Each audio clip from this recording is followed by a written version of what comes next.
Yeah, he's like, "I know this guy. We've tussled before. Like, this is our round 2."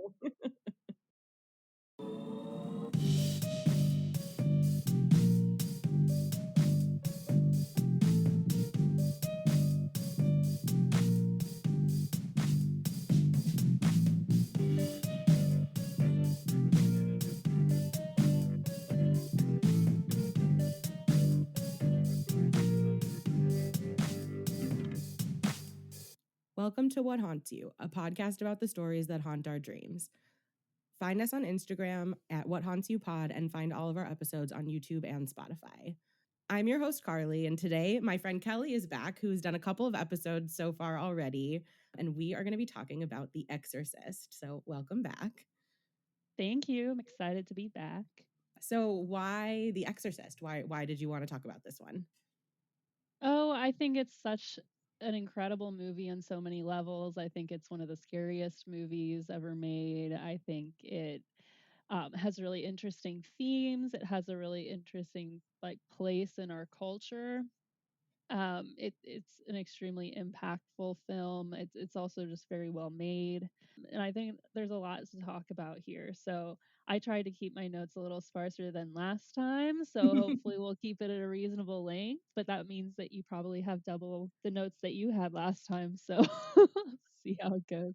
Maybe not double, but I feel like I didn't get quite as detailed in my plot notes because I just don't feel like this movie like warrants that almost. Like I went through everything, but I didn't put as much detail because I feel like just watch the movie. That's like really kind of like with this one, I feel pretty much like just watch the movie. We'll obviously still talk Yeah, about the plot, but I feel like this movie is such a classic and it's like so ubiquitous that it doesn't need quite as much explanation of every single scene. You know what I mean? Like if I say like the hospital scene, we'll talk more about it than that, but like I yeah, didn't explain it all in my notes the same way. So we'll see how the time goes. But one of the reasons I definitely will have more than I might have otherwise is because I have like 3 relevant books for this. So one of the books I've referenced like in other episodes because I think it's an amazing book. It's Carol J. Clover's Men, Women, and Chainsaws: Gender in the Modern Horror Film. If you're like interested in critical analysis of horror, I cannot recommend it enough. It's a little dated, like it's very, gender binary and sex binary. And then I also read Barbara Creed's The Monstrous Feminine, Film, Feminism, and Psychoanalysis. So she's kind of like trying to one up Freud a little bit on like how should we be interpreting these things, which is fun and super weird as like any psychoanalytic perspective will be. And then the third one, which it's a little less technical than the other 2, I think, is called Night Mother: A Personal and Cultural History of The Exorcist by Marlena Williams. And that book is partially critical exploration of the movie, partially information about why this author relates to the movie, and then partially memoir about her mother dying of cancer. So her mom kind of like was terrified of this movie and like framed it as this like really awful, scary thing to her. And then she saw it. And so she has these like associations with the movie and her mother and this thing that she went through. And it's really, really interesting. So it's a pretty multifaceted book and it's an interesting read for that reason. But there's a lot of good stuff in there. super excited to hear more as we go through. Do you want to start with the plot a little bit, or I guess first talk about what versions we watched? The first time I watched this, I watched the original theatrical cut. This time I rewatched it with the 2000 director's cut, which I think is much better.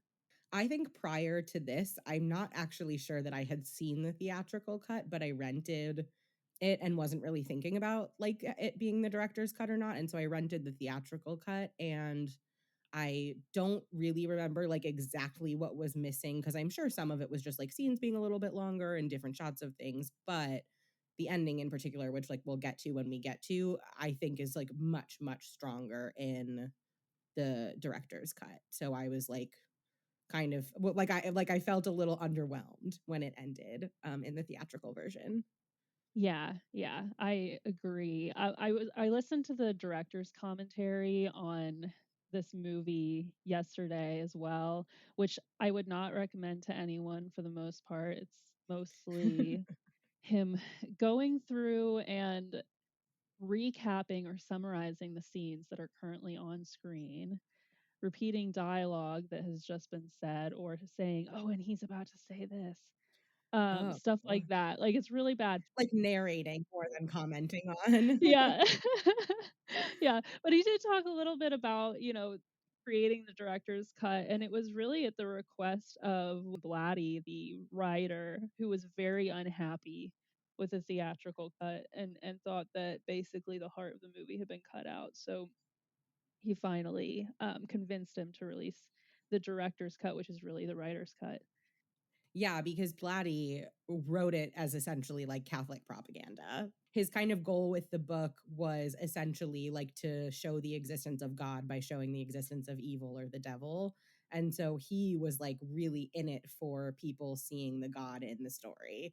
And the movie, I think, doesn't do that quite as much. I don't feel like that works for me anyway, because, and like, whatever, this is like a spoiler, but like, we're going to talk about the whole plot, so I don't care.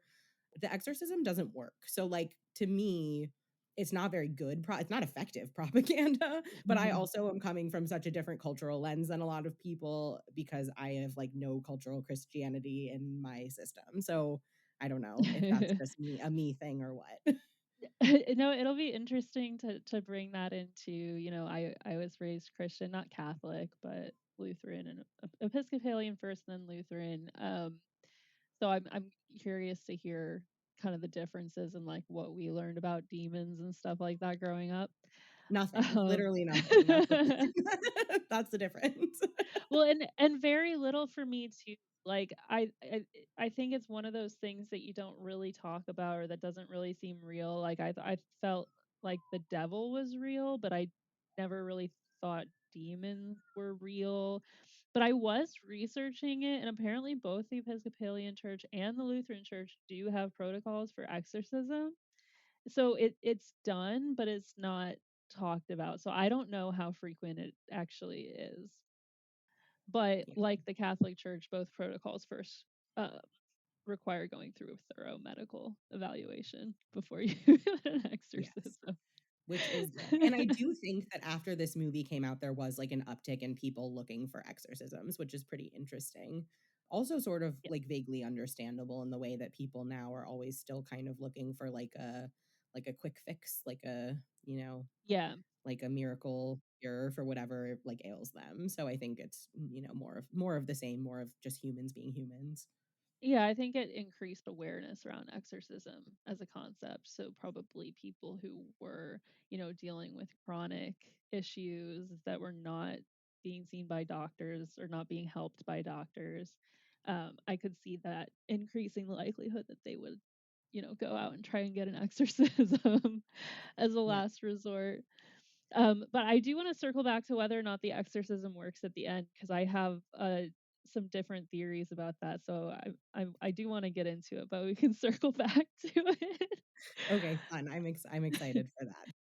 So in Night Mother, one of the things the author talks about is how there are so many ways to watch this movie. There are like so many ways in to take that make the movie feel really different. And so you're kind of watching several movies depending on who you're the most focused on and like what elements you're the most focused on. So one of the things she says is The Exorcist is one of those films that explicitly asks its viewer to take up the task of interpreting. It is in part a movie about movies.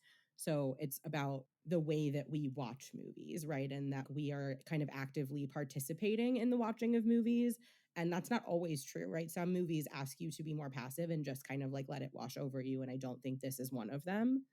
And then she says, The Exorcist can be interpreted as a reflection of the male fear of the maturing female body, an exploration of the sexual repression inherent to the American nuclear family, a warning against the diminishing presence of religion in the United States, or a symbol for the backlash against a steadily liberalizing American culture. So, that being said, there are a lot of ways into this movie. There are a lot of things you can focus on, and sometimes they also overshadow each other, I think.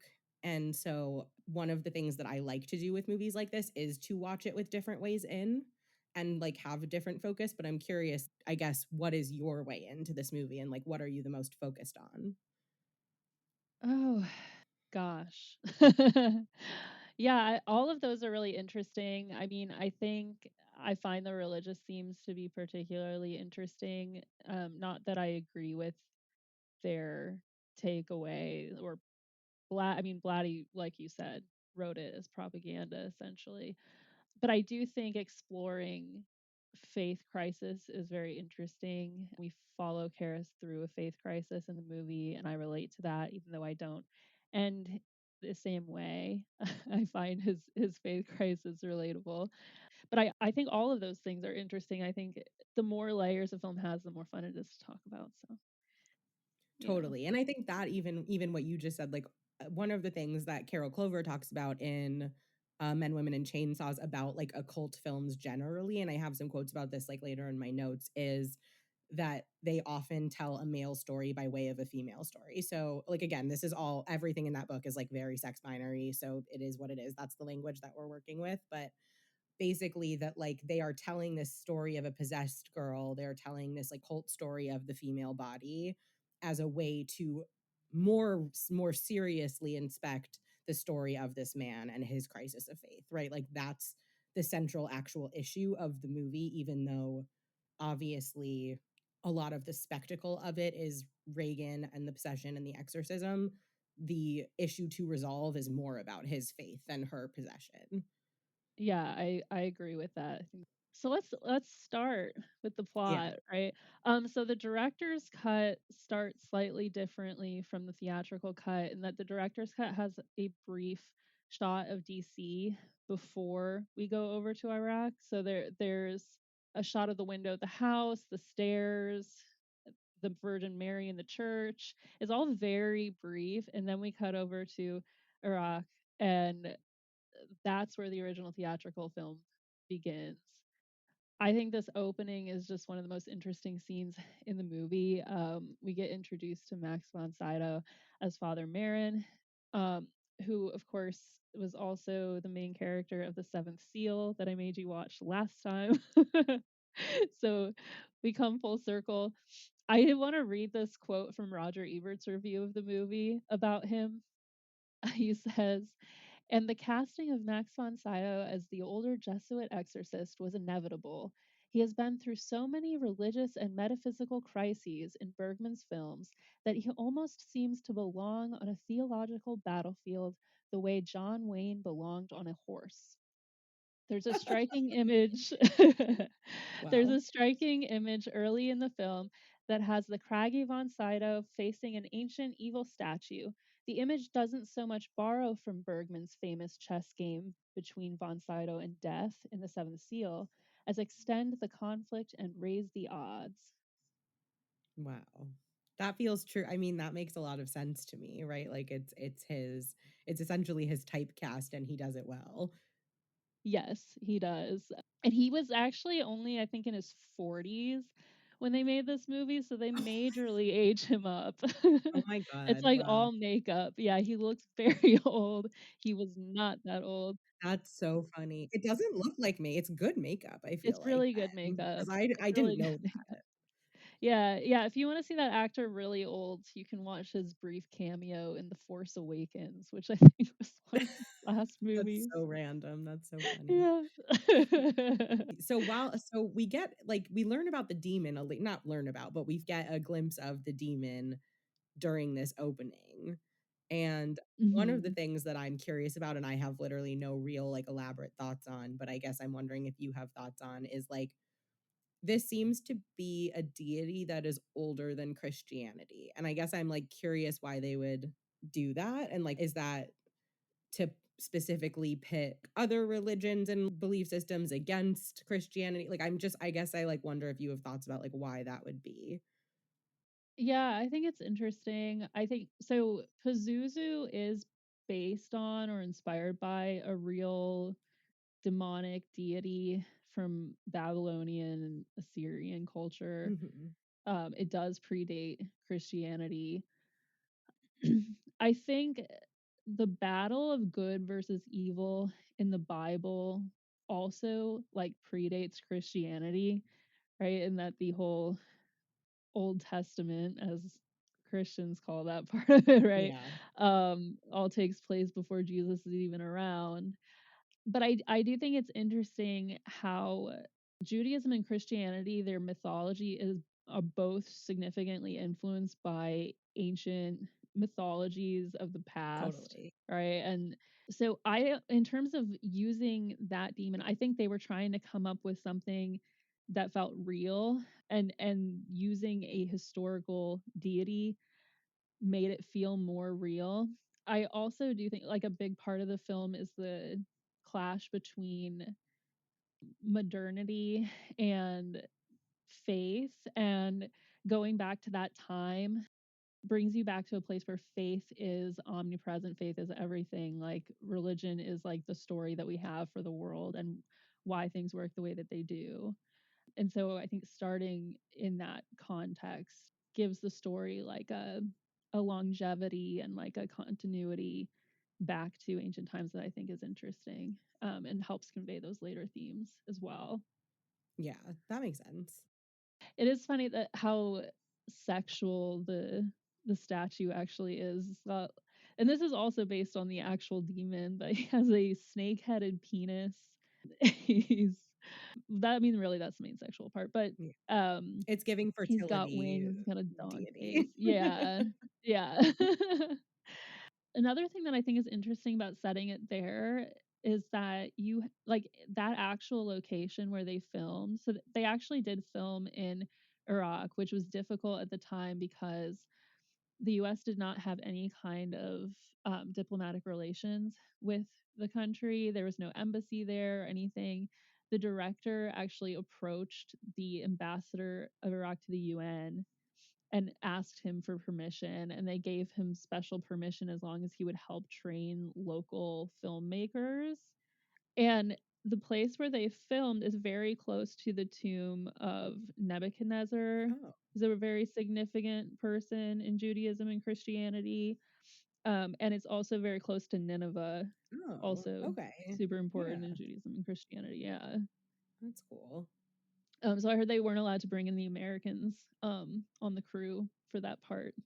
They used like a fully British crew. It was interesting. That was before Saddam Hussein was in power, but like his party was in power at the Mhm. time. So I think it was pretty um maybe not as intense of a dictatorship, but very like strict at the same time still. Yeah.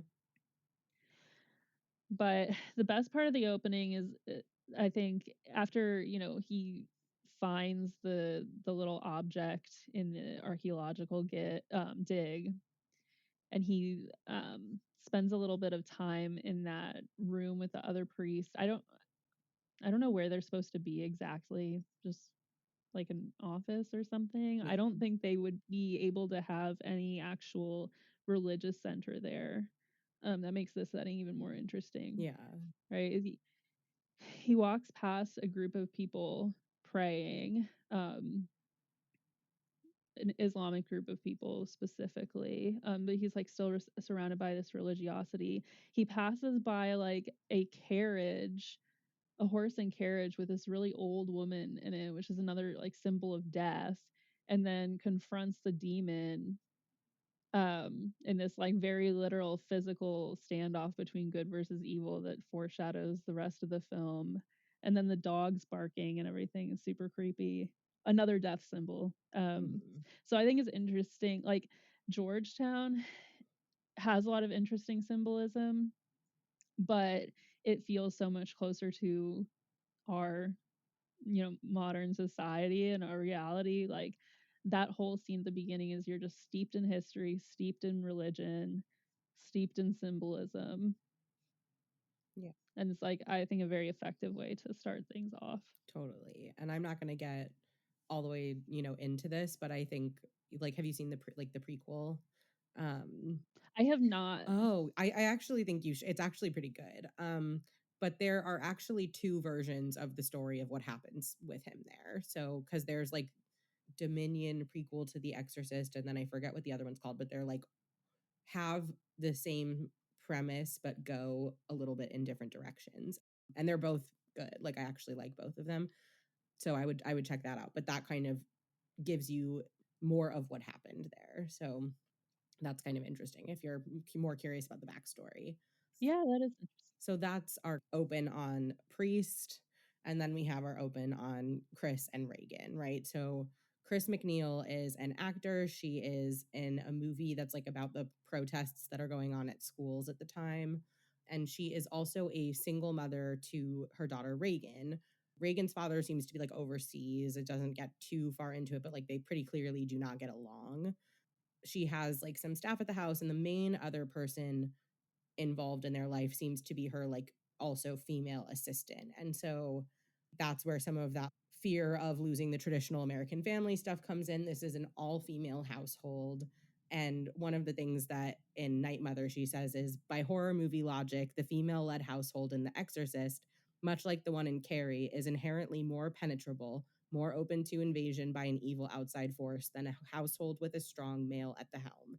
So like we live in this patriarchal society, and this was a time where we're still in a time like this, but this was a time where people were really afraid of the shifts that were happening and like the consciousness raising elements of this time period. And I do think that's like very much here, that the only man who's involved in the household is like the kind of like butler, and he is mostly very passive, right? He's not taking much of an active role, even of the staff, right? Because I would say that that assistant has more serious responsibilities than he does. So it's a really, really, like really heavily female household. That's super interesting. I hadn't thought about that, but that makes sense. There are a couple things very early on that I think are interesting to point out. When we first see her on the movie set and she goes and gives that speech or whatever so she's like a teacher in the movie. This coming from the director's commentary. She's a teacher in the movie, and she's trying to encourage the students to calm down, not storm the building, and like work within the system. And this is a movie about working within the system, right? Yeah, the only line you can really hear in her like speech in the movie is, if you want to affect change, you have to do it within the system. That's like the only thing you really Yeah. hear. Everything else is pretty like whatever, like jumbled up with all the yelling and stuff. Yeah, yeah, and then that can apply to her trying to take care of her daughter. It can apply to Karis trying to do good in the world, working through the church. Either way, it's like I think sets up a lot of themes later on. And then the other part shortly after is when she goes through that peaceful sort of walk through the neighborhood and you hear the Exorcist theme song for the first time and Yeah. all of that. She passes by Karis and Father Dyer, I think, having a conversation in a courtyard, and she tries to listen into them, and it's drowned out by the sound of a plane, which I think you can interpret as modernity, like making it harder to hear or connect with God. Right? She's literally trying to listen to these priests, and it's drowned out by technology. And that's not the only time in this movie that technology is super, super loud. Later, it's a train, medical equipment, um, probably other examples that I'm forgetting. But then, yeah, it comes back and we get that conversation with Reagan about getting a horse. And you get this scene of she like steals cookies from the cookie jar, and her mom chases after her and like play tackles her on the ground, and they're fighting, but it's like play Yeah. fighting, and it, you know, obviously like echoes later in the movie in a much darker way. Mhm. But in that initial scene, everything is normal, but there's that still little like threat of violence. It manages to set up the things you're talking about while also setting up this like very loving and cute relationship that they have that is very like playful and affectionate. I think all of our introductions to characters in this are just really, really effective. And one of the things in Monstrous Feminine that she talks about is Reagan's namesake. So Reagan is named for one of King Lear's daughters, meaning sharper than a serpent's tooth. And so she says, through her name, Reagan is associated with the snake, Christian symbol of women's disobedience, unbridled sexual appetite, and treachery. It is the body of this serpentine child that is possessed by Pazuzu, the devil and consort of the snake goddess. So the snake imagery from the scene in Iraq where we're getting introduced to the demon is also there in the backstory of Reagan's name, which I think is really, really cool. I actually didn't know that until I read that book. That's super interesting. Huh. It all feels very deliberate. And I think it's even kind of interesting that her mom is named Chris and like has this gender neutral name that is like, I would say skews more masculine even than fully neutral, right? Like I think there are a lot more men named Chris or who go by Chris. I guess it's like a short, it's more of a nickname, Yeah. but I do think that feels kind of intentional too, in a way. Yeah, she's got short hair too. But also Chris, of course, is short for like Kristen or Hmm. Christopher. Like it's a Christ derived name as well. So, yeah, like it just all feels really, really deliberate. So, that's our introduction Hmm. to Chris and Reagan. And then we meet Father Karras, Damien, and he is with his mom. He's visiting his mom. Oh, the train on the way to the mom. Oh, yeah, you talk about the train on the way to the mom. Help an old altar boy out, Father. Yeah, right. Right? So he goes down to take the train up to New York, I guess, or maybe he's already in New York taking the subway, I don't know. And of course someone a homeless man asks him for money, "Come on, help an old altar boy out." And he does not give him any money. He looks horrified, I think by his own kind of indifference to the situation. Like he feels guilty, but not enough to do something Mhm. about it. And then that is also, I think, true when he visits his mom, right? And she's talking to him and she's, telling him about someone who came to visit her. And he's like, when did they come? And she's like, last month. So you have to imagine that he hadn't been there in at least a month. But I also think like saying last month makes me think he maybe hasn't been there in a few months, right? Like, because Mhm. it wasn't like, oh, pretty soon after I saw you. Not like whatever, people talk how they're going to talk. But I think the implication there is really that he is not visiting her very often and she's there and she's old and infirm and not, she's not really healthy. And I think the same thing where I think his guilt over his mother is through this entire movie, I think is probably a significant part in his crisis of faith, but he isn't Mhm. really ready to change. Like he isn't really ready to do anything different at the beginning of the movie. Right, right. She asks him not to put her in a home. The next time we see her, she's in a hospital. So he's not ready to do the work to actually help her, and that haunts him. Hmm. Yeah, and then I think shortly after that, there's another scene with him. He's talking to an older priest in a bar about how all of these priests keep coming to him with their faith crises, and it's making him doubt his faith. Hmm. The fun fact that other priest in the bar is actually a real priest. I actually have the quote of what he says to Father Dyer. He says, "It's more than psychiatry and you know that. Some of their problems just come down to faith, their vocation, the meaning of their lives, and I can't cut it anymore. I need out. I'm unfit. I think I've lost my faith." And even in him talking, right, we move from talking about these other people and the problems he sees them going through, but those problems are his exact problems. He probably is seeing people like that. I think that that makes sense, but right, he's also really saying like this is what I'm dealing with. And he does, after talking about it in the third person say like I think I've lost my faith. Yeah, yeah, it's so interesting. I imagine because he seems surprised that this is something that he would have to deal with is other people's faith crises. And Mhm. I don't know if it's that like when you're going through a faith crisis, you think that you're alone in it. You assume that no one else is thinking that way. And then coming and being confronted with the people who are supposed to be the most religious and the most faithful, they are all having these faith crises.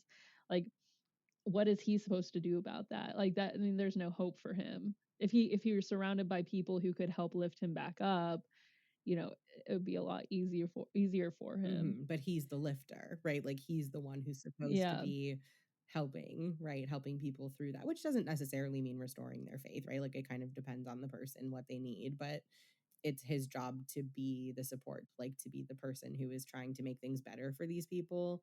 And you can't, like, one of the things that they say, like, whatever, like that therapists will say is like, you can only take someone as far as you're going. And so like if he has not resolved this for himself, like how is he really supposed to help someone else resolve it? Yeah, that's a good point. There are a number of scenes in the movie of Karis walking upstairs at rising up hills. That was another thing that the director referenced as symbolic of his rise to heaven later on in the movie. Okay, interesting. You will constantly see him rising. Yeah, there is, I do feel like stairs are like a big motif of the movie, so that makes sense that that was deliberate. Still a stairway to Yeah. heaven, I guess. But yeah, yeah, we kind of get to know him a little in his crisis of faith.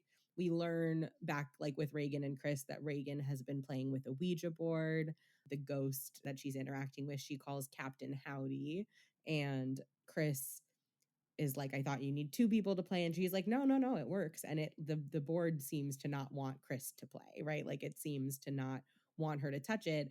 And then even when Reagan is the only one touching it, it doesn't work when her mom is there, which I think is pretty important, right? It was like, no, we're not including her in this. Yeah, it's trying to isolate Reagan. It's trying to keep her away from the people who love her, who can protect her. And I think it's also emblematic of the trickery that this demon employs throughout the movie. It's not dumb. It knows what it's doing. It knows how to manipulate people, which it does, especially later in the movie with Karis, in a number of different ways. Yeah. But yeah, another thing that is interesting from that scene, you have Reagan is basically created out of clay, this bird figure that looks a lot like the demon Mhm. from earlier in the movie. And the desecrated statue at the church later on looks a lot also like the demon and the bird she makes. Yes, they mention also that Reagan's birthday is on Sunday, and they're like, "Oh, nice, no work. We can do whatever you want," which kind of implies they don't go to church if their Sundays are free. Yeah. And they also have a conversation in that same scene about Burke being, a potential new father figure, which is just a worry in Reagan's head. Her mom doesn't really seem interested in Burke like that at all, Yeah. but plants seeds for her to kill him later on, right? And kind of implies both through that and with her watching her mother swearing and things like that, that the demon is not like it is taking over Reagan and causing Reagan to do things that she doesn't want to do, but it's also taking the things and the conflicts that are already there and worsening them. Yeah, for sure. It's picking out flashpoints in their lives and in their relationships to grab onto. Yeah. Yeah. Yeah. And that's like when, like we get some of the beginning of like the haunted house seeming stuff, right? Like that's where we start to see the noises are in the attic and, Chris thinks it's rats and the butler guy is like, it's absolutely not rats, whatever. And then like that's where we start with Reagan going into her mom's room at night being like, I can't sleep, my bed is shaking. So this is like where we start to get some of those like earliest hints of things. And then as that's unfolding is when we also see Father Karras visit his mom in the asylum, right? She's not just in a hospital, she's really in like like an asylum. I don't even want to call it like a psych hospital because that would be too generous.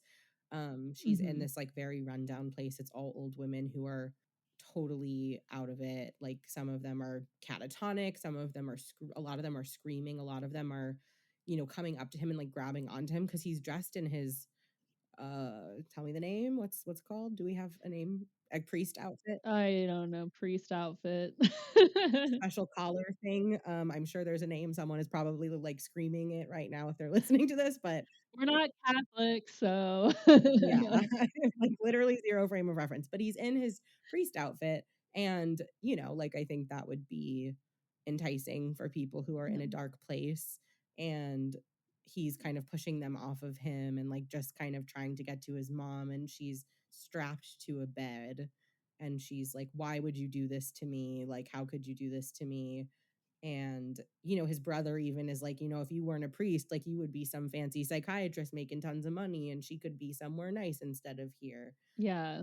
And he says it in a way where he says she could be in a penthouse instead of, and he doesn't finish, but I think the implication is the madhouse, right? Like she could be in a penthouse instead of the Mm. madhouse. And I think that it is really sad, right? Like it's a really sad moment because she is obviously unwell in multiple ways. They say she was like screaming at her radio and stuff, like she's kind of delirious, she's injured, she is also feeling incredibly betrayed by her brother and her Yeah. son because they put her in here, even though I don't know how much of a choice they had. I mean, I think that ideally maybe someone could have stayed with her or he could have moved her closer to him. You know what I mean? Like there might have been other things.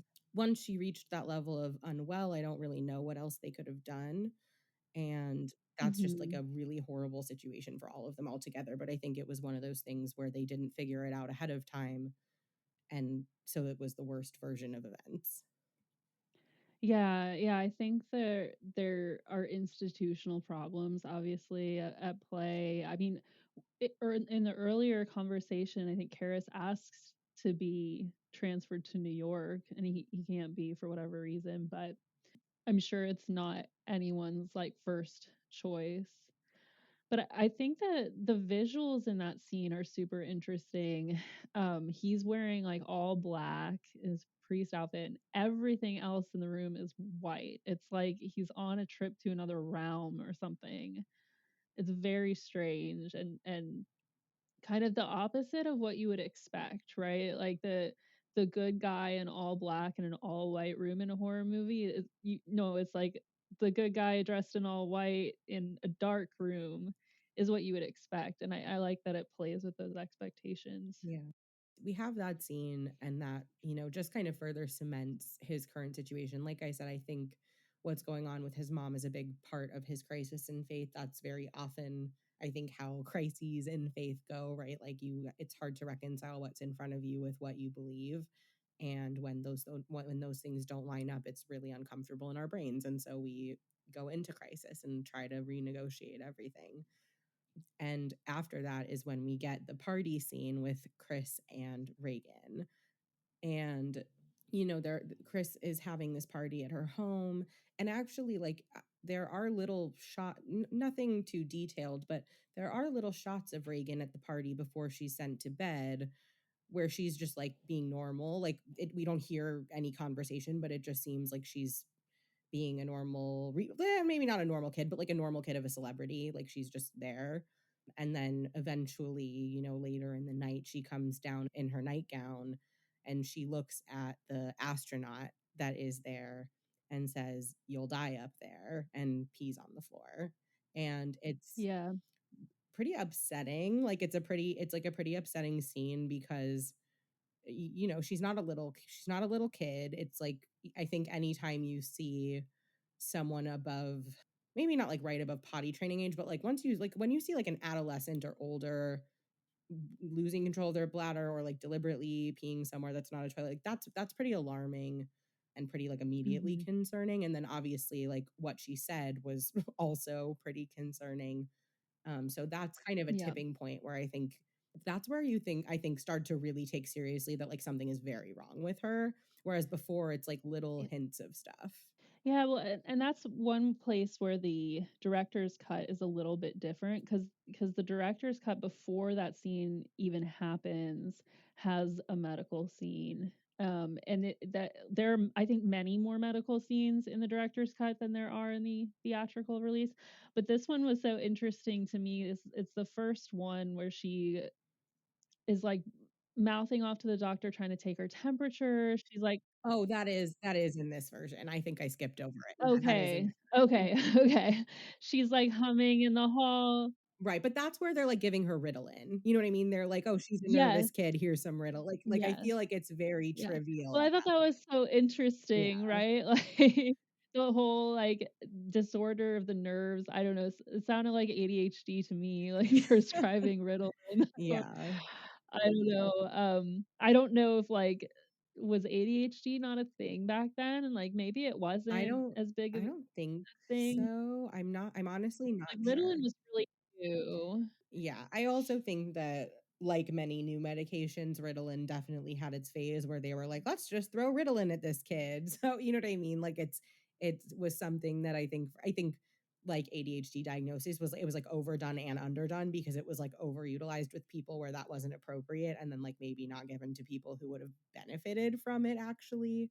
So yeah, but they're Yeah. kind of like poo-pooing everything with her, I think, until the party night. Like the doctor is pretty like, yeah, like you said, it like a disorder of the nerves. And I think there's also the element throughout the whole thing coming back to like, right, the female puberty theme, which I think, coming from a different cultural context of being Jewish, like I think the like I think more about like the puberty and like the fear of the female and all of that. Like that's what I'm usually thinking about a little bit more when I watch the movie. And I think that that is Mhm. all wrapped up in teenagerhood, right? Where your kid is not like so little and sweet anymore. And they're using language that you've never heard them use, and like doing things and like things, like doing things that you've never seen them do before, and like act a little more chaotic and a little more obscene. And it's easy to brush off some of it as like a maybe dysfunctional version of that process instead of something bigger. Yeah, yeah, no, that's a good point. Yeah, before that, in the party, she's pretending to sleep and you see that she's actually still up. Obviously, that scene is the most alarming, but she asks, like, "What's wrong with me?" Like, she Yeah. knows that something is going on, and her mom just says, like, "Take your pills and you'll be fine." But I don't think the mom really believes it anymore. Yeah, I don't even know if the mom believed it at first. And it's so sad because I think there's just such a helplessness in that scene where both of them are feeling helpless. But what is Chris supposed to say at that point? I mean, I think today we would hope that she would maybe give more comfort, even if she couldn't give answers. I think like there was a different time and people didn't really know how to do that. But also she had no answers. Like neither of them knew what was going on. Neither of them knew what to do about it. So it's just like a very sad moment between the two of them. Yeah, and at this point, there still very well could be something going on psychologically or going on physically. It's right after that though that the mom sees the bed shake, and I think that is one of the most significant turning points for her, right? Is that now I'm seeing something that like physically is not possible. Right. And when she's talking to the doctors, they're like, "Oh, it was probably like muscle spasms." And she was like, "No, like no, it wasn't." She was like, "I was there. It was definitely the whole bed was lifting off the ground." So that Yeah. solidifies it as something really, really um not normal, something supernatural possibly. No, they're not saying that yet, right? But I think that that's where we're starting to wonder that. And obviously, I think like something I think about is like, what would this have been like to see if you didn't know what it was? But this movie is called The Exorcist. So like I think as you're, there's not a lot of like, oh, I wonder what it'll be. Like, you know what I mean? Like it's obviously she's gonna be possessed and like have an exorcism. But it's still like watching, and I think watching the process of them get to that conclusion is the hardest part to watch of the movie. You know what I mean? The exorcism is not actually that long in relation Mhm. to the runtime of the movie. And I don't think it's the most upsetting. Actually, in Night Mother, one of the things she talks about is like how the reactions that people had to seeing The Exorcist are so like legendary. Like people were throwing up, people were having seizures, panic attacks, people were claiming they had miscarriages and like heart failure. You know what I mean? People were really Yeah. that was a big part of what was going on. I think it was the arteriogram that did it for people. I don't think anyone was, like, having that kinda reaction. It's an actual medical procedure that is, like, the worst. My literal next quote in my notes is the point in The Exorcist, which many people started to vomit and faint and generally lose control, was not in fact during any of the head spinning, crucifix defiling, God defaming scenes of terror and sacrilege we've come to associate with The Exorcist. In fact, it happened before any of the hardcore possession stuff even begins to kick in. It happened during the cerebral angiography, is what the test, I guess, is called. One of the tests is called. I don't know if I said Mhm. that right, but I think angiogram and arteriogram, I think, are similar procedures, but yeah, I think you said it close enough. It's one of those. yeah, I'm comfortable with And saying it wrong. yeah. I'm okay with that. And they used real doctors for that scene. Also, Friedkin, the director, was saying that they've used that video to train doctors since the movie. That's, like, horrible to me. That's so disturbing. But, like, all that being said, I mean, I think you know this about me, like, I have trouble with doctors, like, I have a lot of, like, medical not, like, health anxiety, but, like, anxiety about, like, procedures and doctors and tests and stuff like that, so I really like, I've never not struggled with that scene. I like a lot of the time, like, and this is me talking, right? But like, I very often like look away during that scene because when they're like threading a fucking long ass wire needle like into her throat, neck, whatever, I like my whole Yeah. body like revolts against it. So like you said it before I got to the quote, like when I read it in the book, I was like, yeah, this makes sense because that scene is fucking horrible. Yeah. And she's awake. You Yeah. know what I mean? She's like a little girl. Yeah. She's not like a little girl, but she's like a little girl. She's like Yeah. teen, like early teen, going through this really awful test. And then there's like, the loud machinery whirring around her. And like you get a lot of like visuals of her face, and she really is a good actor. And so it's like it's really hard to watch.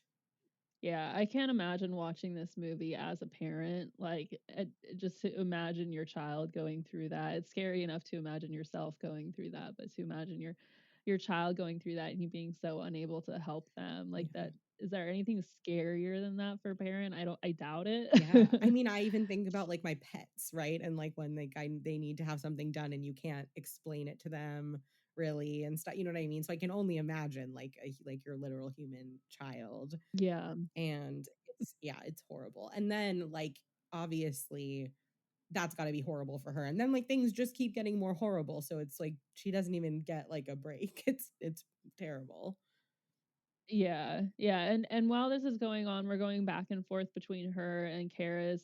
Karis has a dream that I believe was cut from the theatrical version, where he sees, the coin from the beginning that was found in the dig. He sees his mother like walking up the stairs of the subway, and then like he yells at her. She can't hear him, and she walks back down. There's a barking dog similar to the beginning, and the Pazuzu statue, I think, makes an appearance as well. So it's obviously haunting him and going after him from early on before he's even met Reagan. Yeah.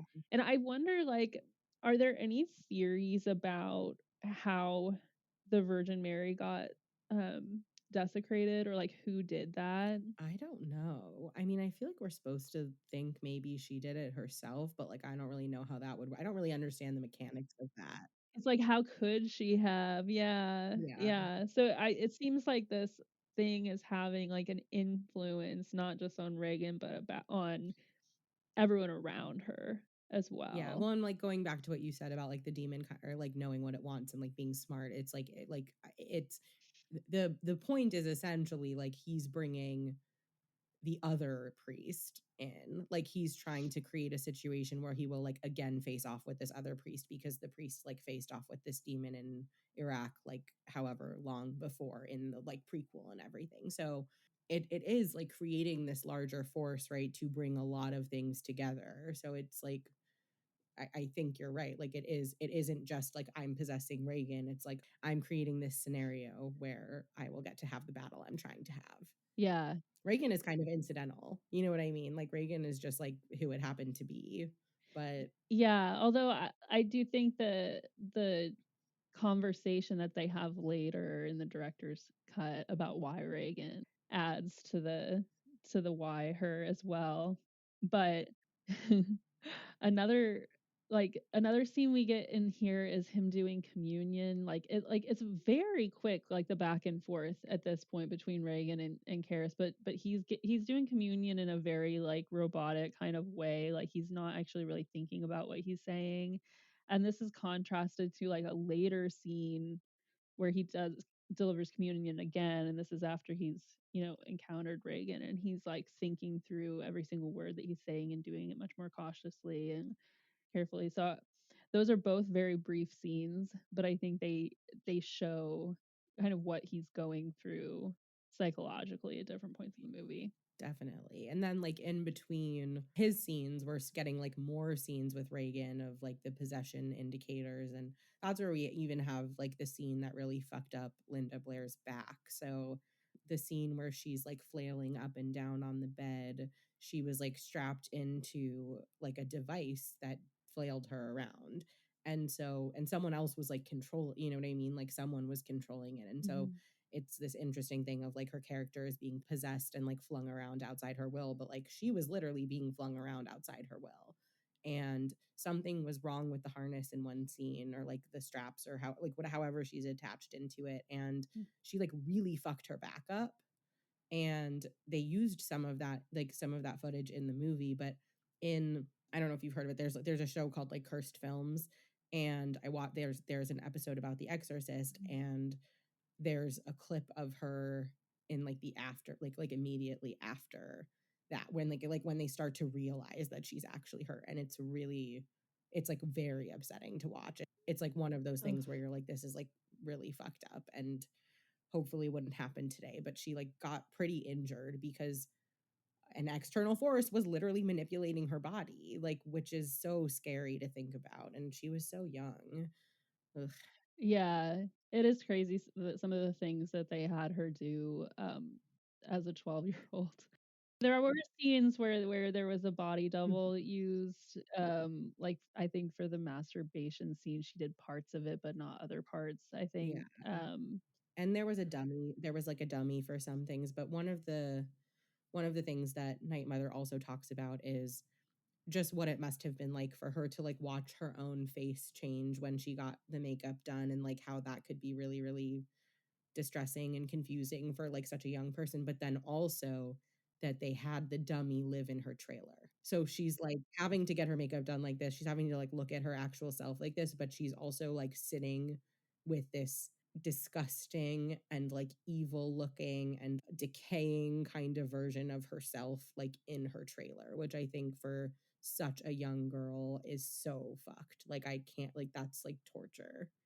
yeah, I don't know, it's interesting because I've seen some stuff with her backstage, there was, like, a making of documentary, and she's back there, like, getting her makeup put on, and she's, like, in such good spirits, like, so relaxed, and she's like, "Oh, and here's this head of me," you know?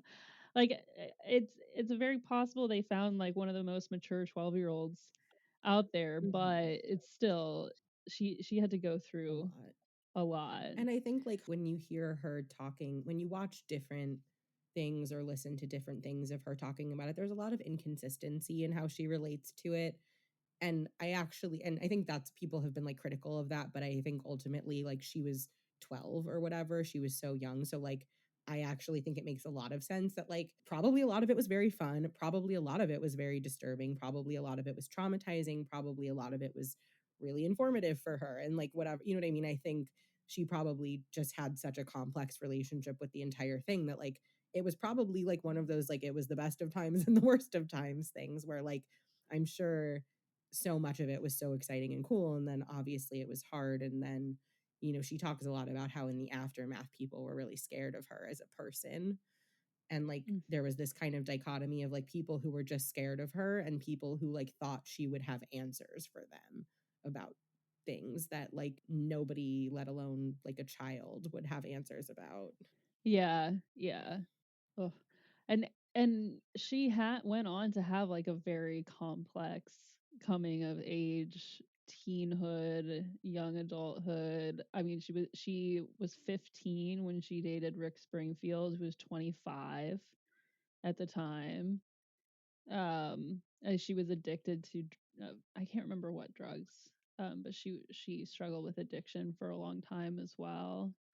Now, it seems like she's in a much better place. She does like a dog rescue charity Yeah, and like goes to conventions and meets fans and stuff. But I don't know how much of all of that you can point to like this movie versus like being a child celebrity in general, which is bad for like every child who we watch go through it.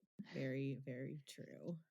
But so after more medical tests, right, and they finally give up and they're going to move to psychiatry, we have the scene where Chris is driving home. she passes a big crowd outside, drives up, find out what's going on. The lights are flickering in the house. You see the demon's face up in the background, and then we basically find out that Reagan killed Burke, the director of the movie. Mm-hmm.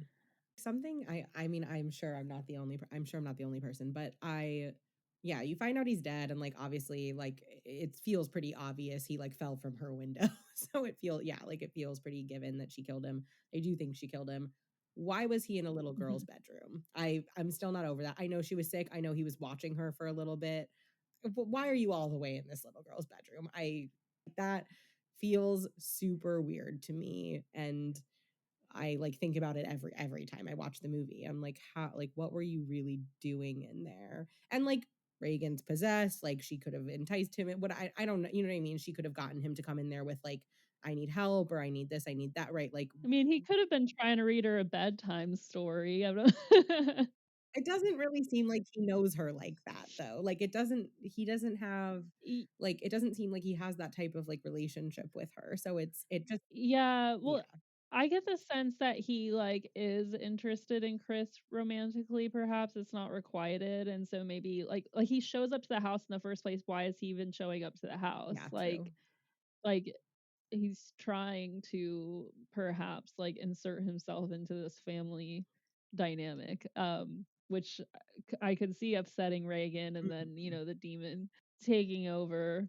I do wonder that too, like could it be something where she's more emotional and upset, like she becomes more vulnerable and like it's able to influence her more, could it be part of why that's connected to like what she says earlier about Burke. But Mhm. um, then we get the spider crawl down the Yeah. stairs in the director's cut only. The reason that's only in the director's cut is because the wire was not possible to be removed in the 70s footage. It was like too bright, because the way that they would do the wires in general is that they would paint them like dotted lines so that the light parts would fade into light and dark would fade into dark, but the lighting in the stairs just did not allow for it, and they weren't able to hide it. So then they finally got to remove it with CGI for the 2000 director's cut. And we get what has become the most iconic scene in the movie. It was very weird for me not really knowing that background when I watched it for the first time and watched the theatrical version, and I was like, wait, isn't there a scene in this movie where she walks upside down downstairs? Yeah, it's like one of those things that everybody knows. So it is interesting that it's not in the theatrical cut. And it's like very scary. It's like pretty Yeah, alarming. yeah, it is. I that had, I think, was a stunt double. I mean, the level of coordination that you'd Yeah. have to like walk like that, even on wires, Yeah, I would assume is that that crazy. was the body double. And it doesn't look like her face. It's like one of the only times in the movie where like you look at the face and it's like that really just does not look like her at Yeah. all. Well, and you can see her face Um, really well, which isn't true of some of the other places where they use the body double, where it's like not as like fixed of shots on her face. yeah. Yeah, and it's funny that that's like the one non-practical thing I think in the whole movie is they had to, for the director's cut, erase the Well, wire. that's the best way to use CGI is to just touch up practical effects. That's I feel very strongly about that. I agree, right? Like this movie has like a tangibility and realness to it that I don't think is delivered by CGI. Like Yeah. you have to, like it just feels so much more real when you see it physically, even if Mhm. it's a dummy head. Like the dummy head is pretty And impressive. it's in the room with them. It's Yeah. it's like I'm like Yeah. obsessed with the movie The Thing, and like they made that prequel of it, and the prequel is like good, but it just doesn't it's all CGI. It just does not hit the same. And that's also why this movie is so timeless, right? Because we're not going to like in 20 years be like, "Oh, those are bad effects." Like they're just doing the stuff. There is, you know what? I Yeah. never noticed this before, but in the scene in one of the exorcism parts where she has like the pea soup, not like projectile vomit, but like just like kind of pouring out of her mouth, you can totally see the tube on her face. I've never noticed it until this watch. probably because I was just watching really closely because I was like taking notes and whatever, but you can like really see the tube on her face. And That's so funny. I did not notice I was it. like, how have I was like, I've seen this movie probably at least 20 times. Like, how have I not ever noticed that? But I hadn't. And I was like, oh my God. But it's like the only moment in the movie where you're like really skeptical of like anything, you know, and it's like it's like quick. It's over really fast. Yeah, yeah. That's hilarious. Yeah. So yeah. So after Burke Denning's death scene, not really his death scene, the aftermath of his death scene, is when we get like into she goes to therapy and they do like the hypnotherapy on her, which is obviously kind of a disaster for everyone involved, Yeah. as everything here tends to be. Yeah, she, like, grabs the guy by the balls so hard he falls to the ground screaming. Yeah, it's pretty aggressive. And then she's like trying to like she's really like going for his genital area like after she grabs him and he goes down, but then it like looks like she's going for his pants. Like it like kind of looks like she's Mm. gonna do something Is else. that the first time she's yelling, like, fuck me," also? Maybe. I think probably. She's definitely yelling something like in that book. That's where we're starting to see more of that. She growls a bunch. Mhm. Yeah, that scene's disturbing. We cut away to also to the priest running around the track, and we're introduced to the detective Mhm.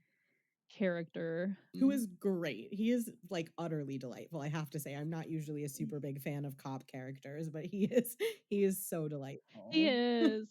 The closest, parallel I can think of is Loomis in Halloween. Totally. Like, they both have very similar, like, old grandpa energy. Mhm. And I love his movie thing. Like he's obsessed with movies. Like it's really cute. He's Yes. like always like, "Do you want to go see this movie with me? I have passes to the movie theater." And it's just like a very I mean, I like movies, so that's probably why I find it so endearing, but it's like so endearing that he just like wants to share movies with people. I relate. Yeah, I agree, I think it's awesome, it's very sweet, he always, like, is trying to make friends. He thinks that Karis can help him since he's the priest's, psychologist, and he thinks that this murder was done by a priest. Mhm. But I like that, Karis claims, he can't claim therapist-client privilege in a case like this, but he can claim religious privilege, or confessional.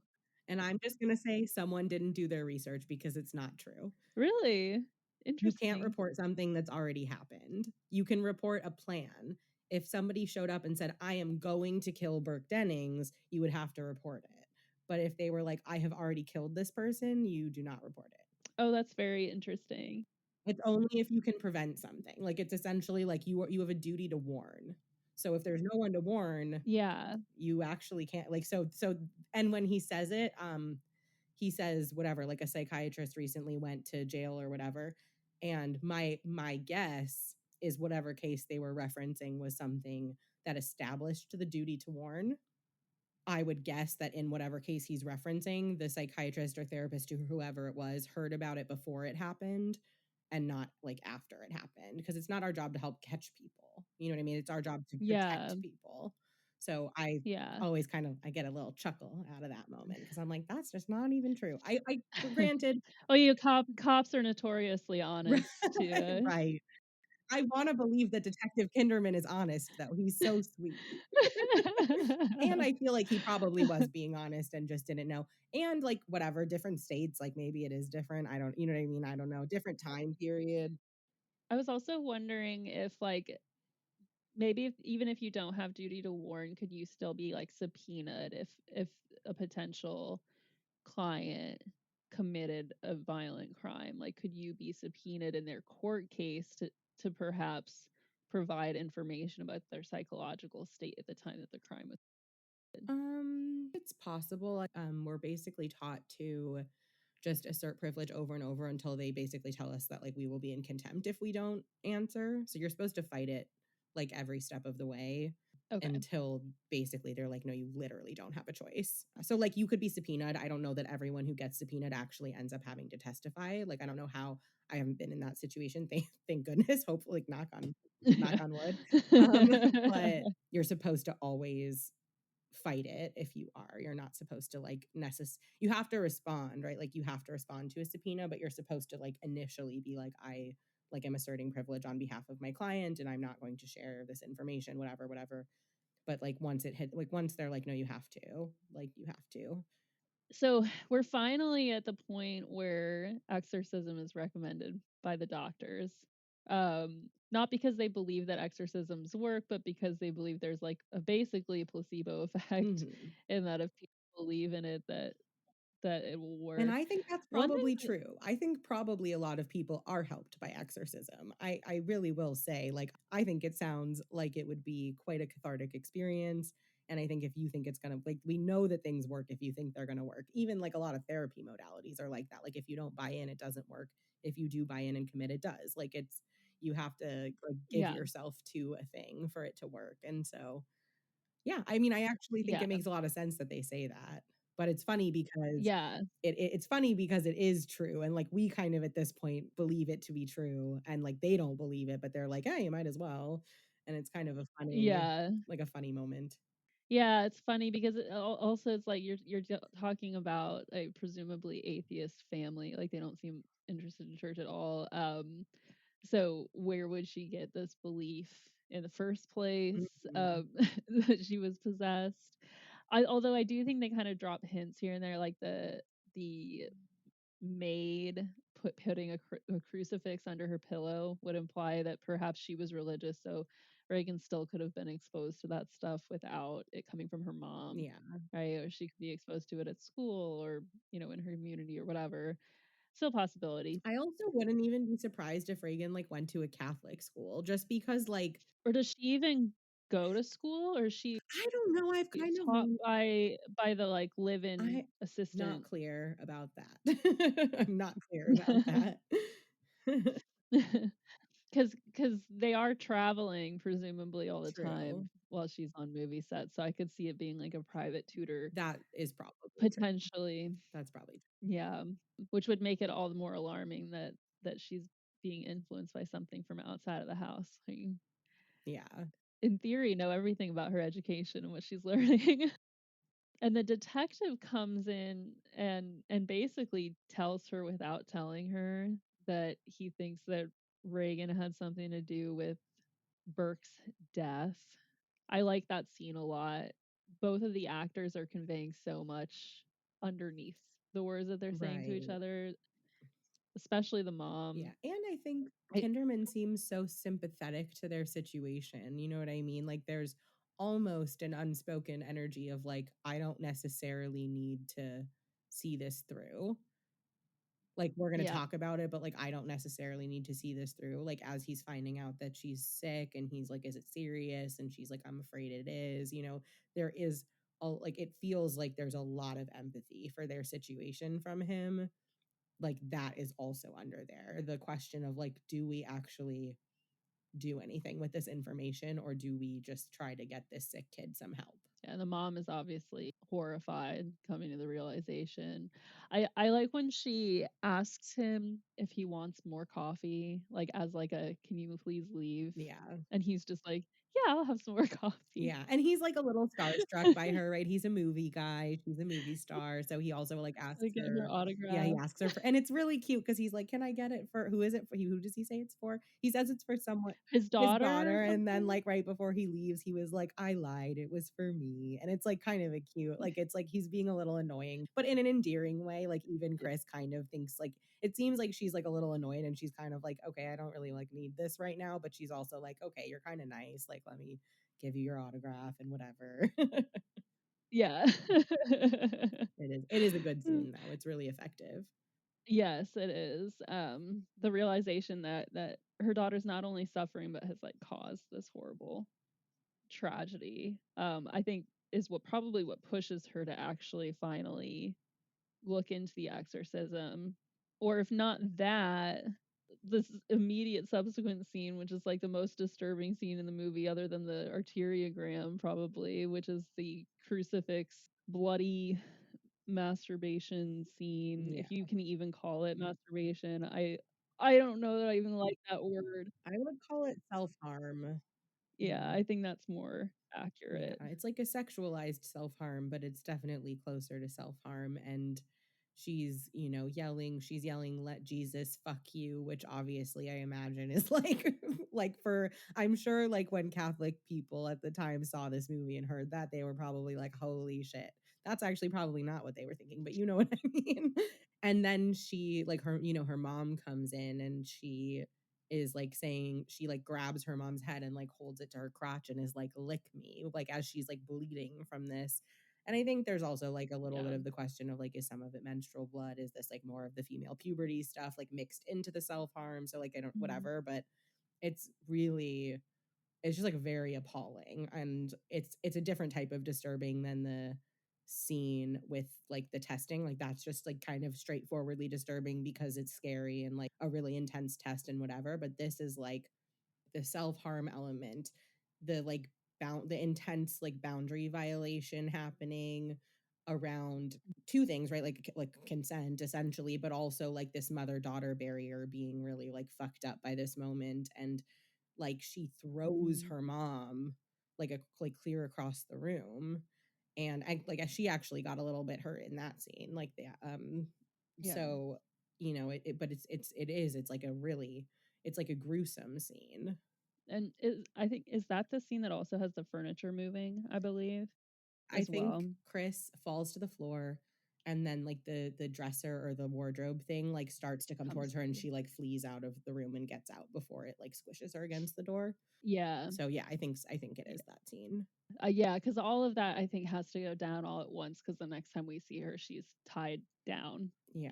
so that she can't hurt her anymore. So, yeah, right after that, she goes to Karis, and she's hiding her black eye and her sunglasses, and like is so embarrassed to even be asking him. Like, it's so funny, like the way that she asks him, like, have you heard about, or what do you think about exorcism? Like she says it like so casually, or like covertly almost. It's like the way that you would ask someone, like, so do you do drugs? Like, She's looking for her exorcism dealer. yeah. Exactly. And he says he's never met anyone who's done it. Like it doesn't happen because science has provided an explanation for basically everything that needed an exorcism in the past. Mhm. Which I would be curious to see exorcism rates before and after the movie, but I think that's really hard data to get because it's something that the church is still very secretive about and has always been secretive about. It's not like they're publishing like all of their data, but and the fact that he's Jesuit, I think, is relevant too, right? Like the Jesuit priesthood, they founded Georgetown, they founded Loyola near where we used to go. Like it's a very education oriented priesthood. And so I could imagine it being even more taboo in that context when there's so much emphasis on science and Yeah. learning and higher Okay, education. that is actually pretty helpful context for me because I don't think I knew that they founded the schools and stuff, but I guess I didn't really think, I just didn't think about it really at all. So I didn't think about like the implications of like what that would mean for like how they view things and like their value on education. So that is actually, yeah, that makes like that it would be even more taboo because they do have more reliance on like what we have learned academically and scientifically. Yeah, like he says it was the church that put him through medical school as Yeah. well. And even to provide like a psychiatrist to their priest as opposed to just a priest, like you know what I mean, even just like that, like offering Yeah, that I feel like seems interest like I don't know yeah. what word to put there, but like it like that's something.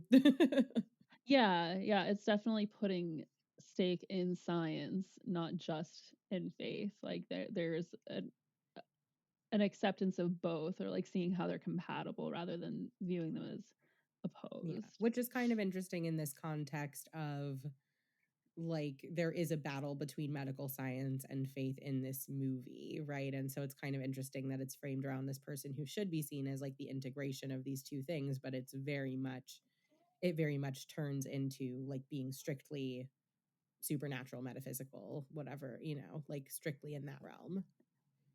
Yeah, that is interesting. It's like, does this movie inherently put science and faith in conflict, or does it show how they work together? Because it's ironic, because it's the medical doctors that actually recommend the exorcism, and it's the church that's like very hesitant about it. Not that it's the first thing that the doctors Right. recommend, but it is funny that like that's where the recommendation comes from for her, not from a religious authority. Yeah, it is kind of interesting. It's kind of conflict and also like interplay at the same time. And so he comes to the house to see her and does like an interview with her in which she claims to be the devil. I think this is an example of the kind of trickery of the demon, because like being possessed by the devil himself versus a demon, I would think would probably complicate his interpretation of whether it's real or not, right? Like, Well, I think and okay, so I'm going to preface this with saying that this yeah. this thought comes only from information accessible to me via horror movies. So take with a huge like take with like 15 grains of Mhm. salt. But I feel like in a lot of movies, like I feel like I've heard, and I can't like think of one off the top of my head, but I feel like I've heard more than once, like nobody is actually possessed by the devil. Like that's an indicator that it's a lie and not an indicator that it's real. So that's also kind Yeah, of, but like I said, that's literally like from other exorcism movies. So like don't quote me. I am not an expert on this. I believe that's probably the case, but I was trying to look into this as well and was having trouble finding clear answers, because they do talk about being possessed by the devil in certain literature, but like it's more as if like the devil is influencing your thoughts or like tempting you, not like literally possessing your body. Right. That makes sense. And I also think, like, again, not an expert on possession, not an expert on exorcism, not an expert on Christian spirituality, or like systems. But I would also think like the devil would have like bigger fish to fry, kind of, than possessing people, like especially for something as small potatoes as this situation seems to be. Like there aren't really like grand implications after this for like the world. Yeah, I mean the demons are like tools that the devil uses, Right. Yeah, yeah, yeah. That's kind of how I right? would think. To do his bidding. Right. He's delegating, right? He's like, "You take Yeah, care of this stuff. I have bigger things to do." yeah, and I mean, it's interesting, like the ways that demons and the devil appear in the Bible, which is like not that much actually. Like in the New Testament, at least, like I think there's almost nothing regarding demons in the Old Testament. Um, but in the New Testament, there are references to Jesus like casting out evil spirits, which certainly is not casting out the devil, Right. right? Like that's casting out spirits. But he himself like faces the devil in the desert, not unlike the opening of this Yeah. movie, where he's subjected to like temptation for a series of days, and the devil like offers to grant him riches and all these things, and he Yeah. fights the temptation. So I feel like that when the devil's working directly, it's more like temptation, and when it's full on possession, demons. That's how it But seems I'm to sure me. there's variety, right, with different faiths, like Yeah. different denominations. And like, okay, I'm not an expert on this either, but like my understanding of like possession and exorcism in Judaism is like more that it's a ghost of like a Mhm. person, and like there's some unresolved shit with the person. It's just like a really kind of like fundamentally different thing. So I mean, I Yeah, think, interesting. and I think like one of the things to me, like I find the medical scenes really scary, but like I don't actually find this movie that scary. I really like it. I think it's really, really effective. I find it really jarring and like alarming, but I just like don't feel scared of it because I don't think any of it's real. Like obviously any horror movie, like you have to like have like a suspension of reality for, like I also don't think that the monster in it follows is real and whatever, but I just like connect so much less to Christian iconography and Christian symbolism and like the faith issues around Christianity specifically, because it's a much more strict faith than I grew up with, where I wasn't necessarily told so much what to believe. So I just like don't, it's hard for me to buy in, I think, and enough to be really, really scared of it, unless it's like giving me cheap, like the Conjuring movies scare me, even though those are also demons, but they are like relying on like jump scare, like they're relying on environmental scares and jump scares and stuff like that. And like that's what scares me more than like the concept, if that makes sense. Yeah, no, I mean, I agree with you.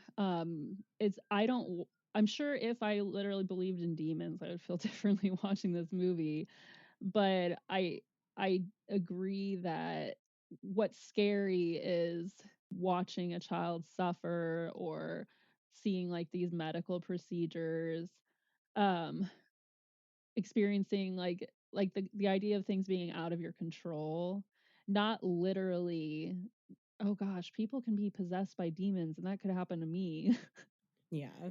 You Yeah, I didn't think that's what you meant. I just know that some, know? I just know some people have, I think, an easier time buying in, even if it's not totally their belief system. And then I think I'm like a little curious what it's like watching for people who are actually Catholic and like what their experiences of the movie would be.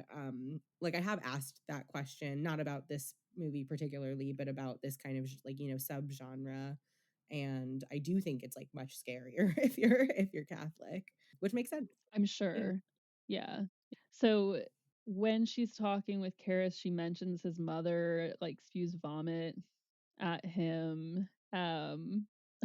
He asks why, if she's the devil herself, like why she can't undo her own straps, and he and he says it would be too vulgar a display of power, which is hilarious to me. I Mhm. don't And she does say, like, when like he's asking her to do stuff, she's like, in time, which is so ominous. yeah, yeah, right. Mhm. And then I think this is when he's trying to like get like ask if she speaks different languages, or maybe he comes back with a recording later, but I think all of this is just him the demon screwing with him and trying to trick him to thinking that this is fake. Yeah. And in the director's cut, there's a scene of him listening to an older recording of Reagan's voice and comparing that to like what he heard and noticing the differences. So there's like a little bit more background detective work as he's trying to figure out what's really going on. Mhm. Oh, yeah, the one to her dad. There's, like, the recording of the tape to her dad or something, right? Where she's like, "What am I supposed to say?" It's Yeah. cute. This one, yeah, this one skipped that. It had the part where he plays back the recording of when he was there, and they play it, and it's like her speaking backwards. It does have that, but it doesn't have the older recording of her. Yeah. Yeah. Yeah. That scene is also where he says, "What an excellent day for an exorcism," and that, you know, having an exorcism would bring them together. Again, hinting that Karis is who he's really after here, not just Reagan. Mhm. It reacts to fake holy water. Yeah. Again, like fucking with him. But interestingly, not just reacting in the sense of like screaming and yelling, but like there are slashes on her body. Like, so it Mm. manifests the reaction, I guess, that you would expect if it was actually holy. I'm not like totally clear on that, but it does manifest like actual physical damage to her, which is kind of interesting. Yeah, that is really interesting. And you would think that he would like notice that part and be like, okay, how else could that possibly happen? But Yeah. but yeah. Finally, at some point around here, I think, right, like he asks for the church for permission and they send in Marin, who is like out in the woods on a walk, like kind of just waiting to be called. Hmm. I like that he's like out in nature. It's fall, like kind of symbolize like he's coming to the end, you know. Hmm. And I mean, he's like, I wish he were in the movie more. I think when I first watched this movie, I was really disappointed that he wasn't in it more. But he does a lot with the time that he is in the movie. He really, yeah, he really does. Yeah. And then we like get into the various actual exorcism scenes, right? Which are very intense, very emotional. They're very physical scenes.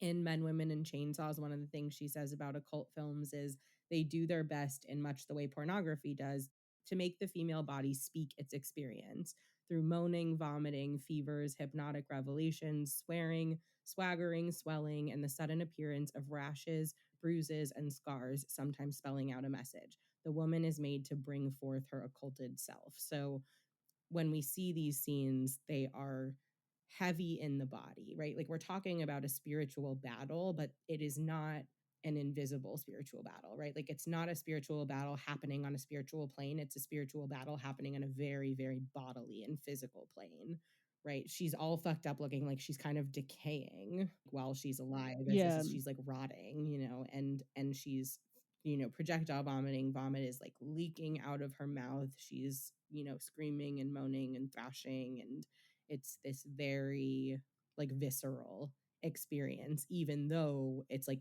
within the realm of the spiritual. Yeah, but I guess before Marin is even called in is where you get "Help Me" across her stomach Mhm. as well. Like it's just one of the most disturbing physical things. Like I don't know, like is that something that Reagan's soul has carved into her body? Like what is going on there? What are the mechanics here? But yeah, it's super disturbing. One thing I noticed too is the way that the whole atmosphere of the house has shifted from the beginning of the movie to now. Like it used to be colorful, and the walls still have flowers on them, but the color grading is so dialed down towards the end of the movie that it's just like so gray and lifeless and dark in this house. And you get that iconic shot of the lamppost and the fog as he arrives, like he's stepping into the threshold or something of this like other world. But that change I think happens gradually, so like you don't even really notice it at any specific point. But if you look at the inside of the house towards the end of the movie, you look at it at the beginning of the movie, it could be a different house. Totally. And I think the gradual like element is why it is so effective, because you don't really feel it happening, but you're just kind of like all of us like, but it's like in the exorcism, like the deep exorcism scenes, that you're like, oh man, it's so like dark and dull and like drab in there in a way that it hasn't been. But you don't feel it happening. You don't like feel the progression of it. I love when movies use color grading in this way to like set the tone. And like I think all movies do to like an extent, but I like when they rely, I think, more heavily on it. There's a movie that Katie and I covered called Clock. I guess like kind of spoilers for that, but I'm gonna like tread lightly, but there's Yeah, don't spoil it too yeah, much. but there is a reason that the color gradient is really like toned down and it's very drab and dull. And there is a like within movie reason to like snap back to full color. And it's such That's a cool. cool, like, and I think most movies wouldn't benefit from like that sharp of a transition, but it like makes sense plot wise. And it's like such a cool it's like it's just like it's like eye candy. It's like so cool. That's awesome. Yeah. And I mean, I think like they, the whole coldness factor too, where like obviously they kept it like actually cold because they have like oxidation of breath, like where you like look like, you have like, you can see your breath when it's really cold. And I think that is like that's like so effective, right? They're in this house, they're in this kind of cozy looking house, but you can always see their Mhm. breath like every moment. And it just like really adds to that. And I think between the toned down color and that, it's like gives you this really kind of cold, barren kind of sense. Yeah, and to get that effect, because they were using air conditioning, which also like dehumidifies the room, they had to bring it down to I think -20 Oh, to get it to be visible. Because yeah, the colder it gets, the drier it oh gets. my God. That's a Yeah. nightmare. That's like a nightmare. Oh my Yeah, God. awful. Yeah. Yeah. But it does Yeah. work. Yeah. But I love how when Marin arrives, like Karis is like, Do you want the background? Like, let me tell you about." He's like, "No, He's like, he I just know this wants some guy. brandy." Yeah. He's like, I know this guy. We've Exactly. we've we've we've tussled before. Like this is our round two. Yeah. Yeah, I don't need the background. I already know what's going on. Like all he needs is his faith and his like will basically. But I do love that he has like some brandy. You see that he's still human.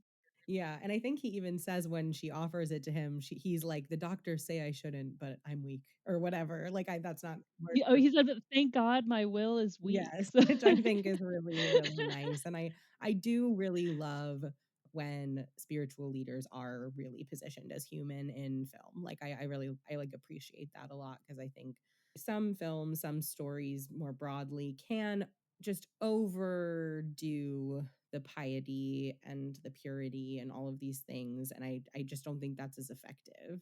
yeah, yeah, I agree. He has gravitas, but he feels very human. Mhm. So he warns him that the demon will attack with both lies and the truth. And this dynamic continues of Karis trying to like bring the science into it and Mary like, shut up. Like Yeah.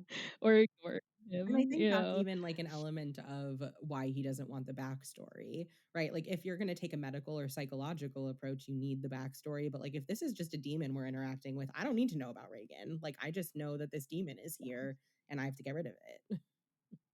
Yeah. Yeah. You have the full bed levitation, you have all of the stuff going around the room, like everything dials up to a huge level here. She's levitating. Marin throughout this is like clearly perturbed. Like it's not like facing this in the past has given him any kind of like confidence. And I like how you see him, having to go off and take his medicine. This is another way he's still human, Mm. but I think also points to, when he's revealed to have died, that that could easily have been like a natural death in a sense, like a heart attack. I think is what the pills are for. Even if it wasn't natural causes in the sense that like he would have died at that moment anyway, it could have been like stress induced rather than like a spiritual attack, so to speak. Yeah, and I think he knows going into it that this is the end. Yeah, because I feel like when he goes to the bathroom to take his meds, which this is kind of an interesting time to have this, but I do feel like he has this like look on his face and he still takes his meds, which is like kind of funny. But I do feel like at that moment he does seem to kind of know. And maybe that's, hindsight 2020. Like I know he's going to die. So maybe I'm reading that into it. But I feel like in that moment he is like thinking that. Yeah, and I think he knows it's a possibility even from the very beginning when he sees the statue and he knows he's going to have to face Pazuzu again. Like he's waiting for him. Like he leaves Iraq before he ever gets the letter because he already knows it's time. And so I think if he doesn't know, he knows it's like a sure possibility because he knows how hard it was last time. He knows like the physical condition that he's in now, and he knows that like perhaps the demon's gotten smarter too. Yeah. But before that, Karis sees his mother in the bed. I think is that in the theatrical cut as I well? think so. I know he hears her voice. I'm trying to remember if he actually sees her, but I don't remember. Okay. It's hard because I've seen the director's cut so many times. Yeah. So I like can picture all of it pretty clearly. So it's kind of hard for me to. Yeah. Yeah. I mean that's the cut to watch. Yeah. If anyone's listening to the podcast and hasn't seen it, I don't know why you're still listening, but that's the version you should watch. I definitely agree. So he has to take a break, and when Chris asks him if she's gonna die, that's kind of what snaps him back and like, okay, like I need to stop feeling bad for myself. I need to stop feeling guilty. I needed to go help. Hmm. Right. And he has that final confrontation where he's basically just yelling and saying, "Take me." And the demon possesses him instead, and he jumps out the window and falls down the stairs. Hmm. So let's talk about whether or not the exorcism worked. Okay. Yeah. What are your thoughts? Because Corey and I were also debating this when we watched it. So it's funny that you brought it up also. So I think there's like something to that because clearly the ritual is not what is the deciding factor at the end, right? Like that doesn't cause directly the success. It's possible it like contributed to it or helped it. Right, because they get the demon out of Reagan, but Right. I think the idea of an exorcism isn't to have it hop right into another person. Like, I think you're trying to get it to leave. Right. Right. And when I was reading about exorcism, I found this distinction. So in Catholic dogma, exorcism is a sacramental, but not a sacrament, unlike baptism or confession. I don't know what any of that I know what baptism and confession are, but I don't know what a sacrament is. So, sacrament is like a religious ritual that has like significant meaning and importance and has to be done a very specific way, right? So, with baptism, if you don't follow the steps, you're not baptized. Like, unlike a sacrament, it says, exorcism's integrity and efficacy do not depend on the rigid use of an unchanging formula or on the ordered sequence of prescribed actions. Its efficacy depends on two elements: authorization from valid and licit church authorities and the faith of the exorcist. Dang, it's Father Callahan from Salem's Lot. Okay, I that's cool. I think if you interpret exorcism as that and not as this series of steps and rituals, it does succeed. And the reason that it succeeds is because finally, at the very end, Karras's faith has returned to him and he believes and he becomes the exorcist. There's my pitch for why it really works. Yeah, I think that's fair. I think it's hard for me because that, like, level of stock in the validity of the church is, like, not it's, like, pretty hard for me to attach myself to even, like, for the sake of the Yeah. movie, but I think that makes sense. I think in my mind, I'm like, if everybody who tried to help died, like, maybe that's not a success, but it's a success in that, yes, like, Reagan gets to go on with her life and, like, not be possessed anymore. So I don't agree, but I think that's I Well, see the validity of that take for sure. and I mean, if we take the movie for what it is, like it is possession and an exorcism, right? So like if we're gonna buy into the theology of the movie for the sake of watching the movie, I think the message that it has is that the rituals and the specific words and specific steps are not important. Yeah. What's important is our faith and our belief in the fundamental values and Kara sacrificing himself to save this girl is a very like Christ-like thing to Yeah. do. I also guess, like, in the end, because he falls down the stairs and then Father Dyer is there and offers to give him, like, last rites, Yeah, and he, like, squeezes his hand, like, to say, "Yes, please do it," or whatever, like, he acknowledges it and they're doing that. So I guess, like, he's going straight to heaven, which is, like, another thing that's, like I yeah, think it's just, like, hard like, again, it's, like, hard for me to, like, really think too hard about these types of things because they feel really far away to me. But I guess, like, yeah. it's true that in a lot of Christian faiths, dying is sort of a good thing. Like, not like you have to like it, but, like, dying is kind of good. If you died by sacrificing yourself for someone else and would died like a true believer, and I yeah, I mean, Right, you go to heaven, and so he's that's going to a good heaven. so, like, that's probably better than his life was. So I think that makes like I said, I think everything you said makes sense. I don't think it's my view of it, but, like, I do think, like, everything you just said makes perfect sense.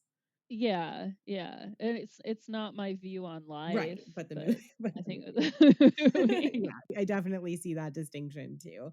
But I think Yeah, that's what I mean when I say, like, some of the concepts are so far away to me that, like, it's hard for me to attach to them even for the sake of the movie, and so I think that's, like, just a difference in my, like, viewing experience of the movie, but yeah, I mean, can I yeah, spoil something from Salem's Lot by Stephen King? Is okay. that okay? Yeah, Okay. yeah, So that's a vampire story, and, um the priest of the town is kind of also in crisis. He's an alcoholic. He's not admitting he's an alcoholic, but he is. And like he is one of the only people left. Like the vampires really like take over the town essentially. And he basically confronts like the head vampire with his cross, and his cross starts glowing and like is magic-y. And the vampire is basically like cast off your symbols. Like if your faith is so strong, get rid of the cross and let's face each Mhm. other. Like, you don't need that if you really believe. And like the cross dims back down and like he loses his power because he doesn't have the faith that he needs to have to make it happen. And so this is kind of like an opposite of that, where like he's able to channel that faith at the very last second, even though it hadn't really been present for him for a while. He was like able to tap back into Yeah. it. And that reminds me, I can't believe we skipped right over the best scene in the director's cut slash the real movie, which is the conversation between Karis and Marin outside on the stairs before the final confrontation, where Karis asks him like, why her, why this little girl, and he says it's to make us see how ugly we are, right? See ourselves as animal, and vile. And I should have pulled up the exact quote, but that little scene was freaking wanted to cut it from the movie because he felt like it was too explainy, like too much like here's what the whole movie is about, like you should have already gotten it, but here's what it's about anyway. But I think like given the fact that you're talking about a horror movie where there's a lot going on, it's not that obvious what the message is. And you are dealing in a lot of cases, I know this is not your approach and a lot of people's approach, but there's a lot of people who go into a horror movie not expecting to think about it. They're expecting to be scared and then forget about it like a couple weeks later Yeah, or whatever. for sure. Right. So I don't think it hurts at all. I think it helps the movie. Even if it weren't a horror movie or dealing with that like genre baggage, Yeah. I still would think it would be a good Yeah, scene. I tend to struggle less with exposition than a lot of people do. I like things to be thoroughly explained. I don't necessarily feel like it's missing when it's not there, but like a lot of the times when there's like a scene in a movie or a book and people are like, "This is too much exposition," I'm like, "Oh, I liked it." Like I thought it was. I don't know. I think it's it's like a thesis statement, right? Like I think it's naming it, and I always think that's interesting because I'm curious, I guess, how they would put it if they were going to put it directly. You know what I mean? And so I think Yeah. I actually do find that really interesting and informative, even if the theme and message are clear throughout the movie. How would they present it? Yeah, and I think one aspect that makes it a lot more palatable is that when they have that conversation, it sounds like something they would actually say to each other. It feels like a real For conversation. sure. There are certain directors, I think Christopher Nolan does this a lot, and it really irritates me that he has characters say things that like they would never say just to like expound Yeah. the themes of the Yeah, it film has and to be like done well. ram them down people's Yeah. throats. Whereas here it's like we're expounding the themes of the film, but also like we're having a real conversation and like you're having a real faith crisis and you're asking me why Right. this horrible thing is happening, and I'm telling you my view of why that's happening because like we're in this together. Right. And And this whole world of exorcism is totally foreign to Karis. So it yeah, like it yeah, makes sense. Like there's a seasoned guy here that he would be asking these questions because he doesn't understand. I don't think that it like takes away from the movie or feels like too much or anything. yeah, yeah. And I'm sure there are lots of interesting like feminist um reasons or thoughts on why Reagan is the one that's Yeah. subjected to this. I think like the innocence of a young girl is like the poster child for vulnerability, right? Mhm. Like a girl needs to be protected. A girl Right. is open and vulnerable, and like it's that much more disturbing when she behaves in a way that doesn't fit with that, right? Yeah.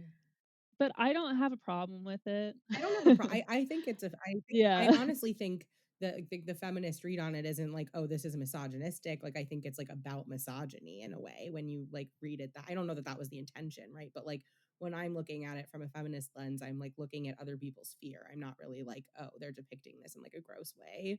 And I also Yeah. think it's oh, but it is interesting because it's, like, loosely based on a real case that happened, and the real case was a boy. I touched on this towards the beginning, but like the male story and the female story in occult movies like interact with each other, like in possession movies and haunting movies and stuff. And so one of the in Men, Women, and Chainsaws, like one of the I guess functions of the possessed or haunted person being a girl is in like a kind of reworking of masculine and feminine. So she writes that The remapping of the masculine in the occult film entails a kind of territorial displacement in the world of gender. This expulsion of the bad masculine goes hand in glove with the expansion of the good masculine, the redefined masculine or the new man. That this expansion encroaches on and appropriates characteristics traditionally located in the feminine, and that the boundaries of the feminine are correspondingly displaced into territories of distaff excess. Crudely put, for a space to be created in which men can weep without being labeled feminine, women must be relocated to a space where they will be made to wail uncontrollably. For men to be able to relinquish emotional rigidity and control, women must be relocated to a space in which they will undergo a flamboyant psychotic break. So we have to create room, because a big part of this is like, right, like Father Karras's crisis of faith is so rooted in like emotional repression around his guilt around his mother, and like what does it mean that his mother is going through this and that he's unable to help her and all of this stuff, and he is like pushing it down. Right at the beginning, he's very kind of emotionally numb and dull and checked out, and if we move him into a place where he gets to feel those feelings and like have those feelings, then we need to move the woman or the girl into a space where she's even more extreme, which I thought was really interesting. Wow. Yeah, I don't have like a lot of elaboration on that, but I thought that was like really interesting. Yeah, that's fascinating. That's fascinating. Huh. And it like says, and like one of the other things which I think is interesting is she says, unlike the male story, which for all its variation is an essentially coherent account of a change of heart, the female story ricochets from extreme to extreme, flailing as narrative and as a system of sympathies in much the same way the woman herself flails as a character. What the films define as a woman's openness is in its moderate expression, in its correct degree, the subject of awe. Especially in the possession films, however, moderate slides into excessive, appealingly open becomes monstrously open, emotionally impressionable becomes mentally ill, charmingly pregnant becomes hideously pregnant, and so on. So it's like more about like we're moving everyone into a state of heightened emotionality, and for the men to like go there, the women have to go even farther, and like if women are already firmly planted in a territory of emotionality, they basically have to get pushed into insanity. Yeah, that's so interesting. The exaggeratedness, I think, also obviously applies to the sexuality Mm-hmm. of Reagan. Like this, it's not just learning about sex. It's like self harming with a crucifix. It's, you know, grabbing people's crotches. It's like unbelievable levels of obscenity, the extremes, and the mother as well is pushed to like an extreme emotional brink. But it's interesting.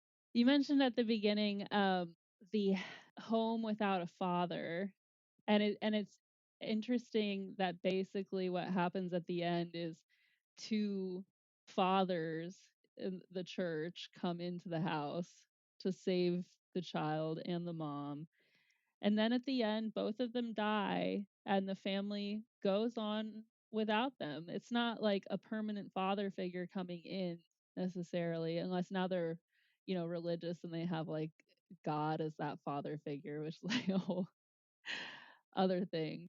I don't know that the film like it is commenting on a lack of paternal figure over them, but that figure can be God.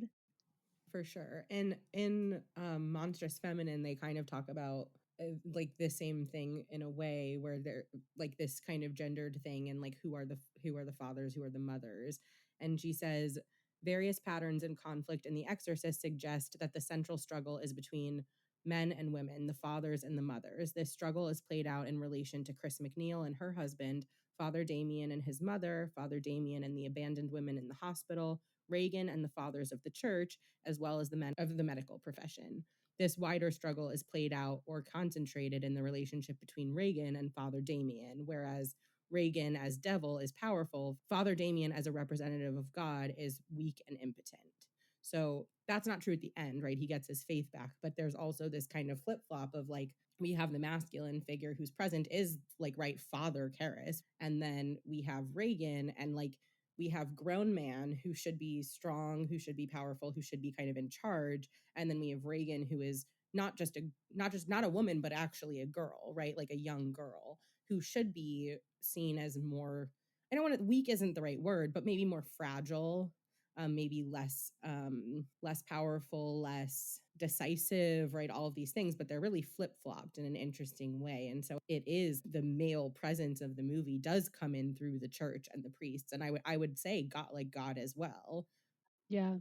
And then, I think the other thing is, to an extent, Reagan's story is kind of incidental. I think that the choosing of a young girl is not so incidental, but I think like specifically it being Reagan is almost nothing. You know what I mean? Like it could be any little girl. Yeah. And in Men, Women, and Chainsaw, she says, for all its spectacle value, Reagan's story is finally significant only insofar as it affects the lives of others. Above all, this tormented spiritual life of Karis. The accessory nature of Reagan's story could hardly be clearer. She is the evidence, the proof, the testimony that the faltering Karis has been yearning for. And then I think as like an argument as to why her story is incidental and like kind of doesn't matter beyond that is like the cyclical nature of her story compared to the linear nature of Father Karras. So she says, whereas the female story traces a circle, she becomes again what she was when the film began, the excesses of its middle disappearing without a physical or psychic trace. Reagan is explicitly amnesiac. The male story is linear. He is at the end radically different from what he was at the beginning. Public, he and the world know that he has changed and apparently permanent, right? So Reagan is trying to go back to being normal, to just being this little girl. She's not really on a journey. You know what I mean? Yeah. There's no actual arc for her like there is for Karras because he is working through something. It's interesting because she does give Father Dyer like a kiss on the cheek at the end, which to me felt like a wink that like maybe she does remember something, like she's not fully amnesiac.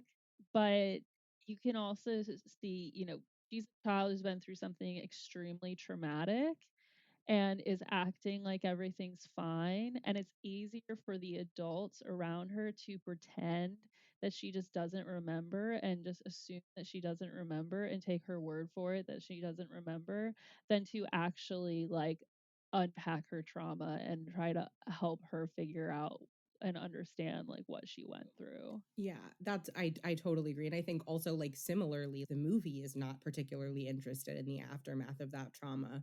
The terrible sequel is like vaguely interested in it, I guess. I don't really recommend that one. The prequel, yes, the sequel, the Exorcist 2, absolutely not. But the movie isn't interested in it either.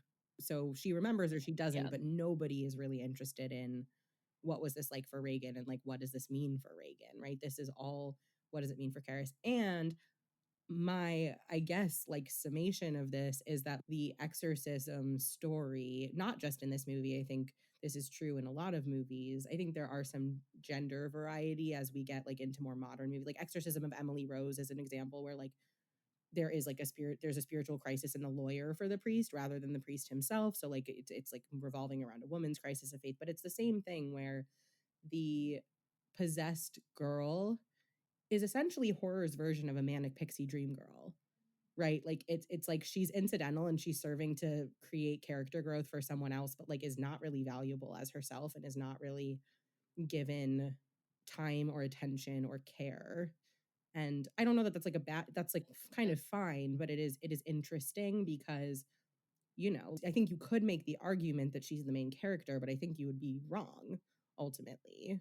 Yeah, yeah, I agree. Karis, I think, is the main character. You do also get an arc for the mom, at least. Her keeping the coin at the end, kind of implying that, you know, maybe she believes now as well. But she wasn't going through a faith crisis. Like her journey is figuring out what's going on with her daughter and realizing and reckoning with the idea that there are some things that doctors can't explain. There are some things in this world that are beyond comprehension, um, and learning to accept that and move on from it. She does get more of an arc, but not we don't get any aftermath, right? And I like we technically don't get any aftermath for Father Karras, but Father Karras is in heaven. Like we don't actually need that much aftermath to understand that he is being rewarded and that like he has reached the culmination of his journey in a satisfactory and positive way. Whereas like I don't know, like is finding spirituality like a positive thing for them? Is it a source of trauma for them? Like, where does, you know what I mean? Like, we don't get any, I mean, I would imagine like the intention of Blatty, the author of the book, was probably that their lives would be way better because they found faith and whatever. But do we buy into that, right? Like, do we assume that this was a positive change for them, or is that like she's keeping this coin of the exorcism of her daughter? Like, is that really a good thing? I don't know. And maybe it is, like, right? Like, I think it's as likely that it could be as it couldn't be, but we have no idea. Yeah, that's a Yeah. great point. I love this movie. There were a couple lost scenes that they tried to add back into the director's cut but couldn't. There was one where they visited the tomb of the unknown soldier, Reagan and her mom. And Reagan asks her mom why people have to die. But the audio, I think, was wrecked on that one. And then at the end, when the detective and Dyer go off together to go to the movies or whatever, like there's a very brief interaction with them that implies that they're gonna be friends Yeah. Even now. those two men get a little bit more aftermath than the women. Right. They just want to get the fuck out of town. Yeah, and the theatrical cut doesn't include that. So the theatrical cut includes Father Yeah. Dyer saying goodbye to Chris and Reagan as they leave the house, and then it cuts to him on the stairs where Burke Dennings and Father Karras fell to their deaths. And then in the director's cut, it has a scene where the detective shows up and talks to Father Dyer and is kind of like, is everything okay? And Father Dyer is like, it seems like everything's okay.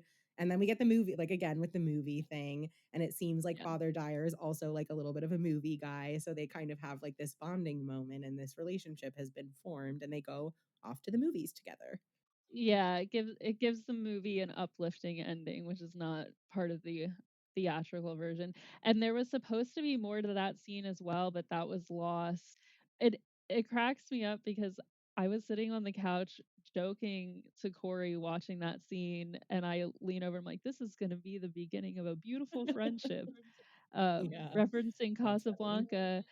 And then when we watched some of the discussion, like one of the special features on the different versions, and it was talking about the lost footage, that was actually something that he was going to say to him, referencing Casablanca in the movie, and they lost the audio. That makes so much sense though, right? Like for him as like such a I movie know, it would guy. have been so That's so perfect. cute. I love that. Ugh, yeah, but I think it Yeah. is more uplifting, and it's uplifting in a way that is like minor, you know what I mean? It's not, it doesn't feel like overdone, you know what I mean? It's just kind of like, and these two guys are going to go off and hang out at the movies. It's not, you know what I mean? It doesn't feel like it's trying too hard to give you a happy ending. It's just giving you a lighthearted note to end on, which I think is more effective than trying to make it like a quote unquote like real happy ending. Yeah, yeah. In spite of all of the evil in the world and everything that everyone has been through in this movie, we can still like connect with each other over film, over common interests, and Yeah, like if you know. people get possessed and if all these terrible things happen, what's the point of life? Movies. Uh, Just to wrap up, I wanted to quickly just talk about like the influence of this movie because it's one of the most influential horror movies yeah, of all time. And it's one of those movies that when you watch it for the first time, you feel like you've already seen a bunch of the scenes because they've been referenced in like right. everything for 50 years. God, it has been 50 years. That's crazy. Not like I was there, but just like that's crazy. Yeah, right. Um, and we're at a time right now in history where people are dealing with a high level of uncertainty and panic and terror about the world around them. And when people are in that situation, a lot of them turn to religion to cope. And I don't think it's a coincidence that we're seeing, you know, this surge in people talking about like demonic possession on TikTok and like spiritual warfare and all of this stuff.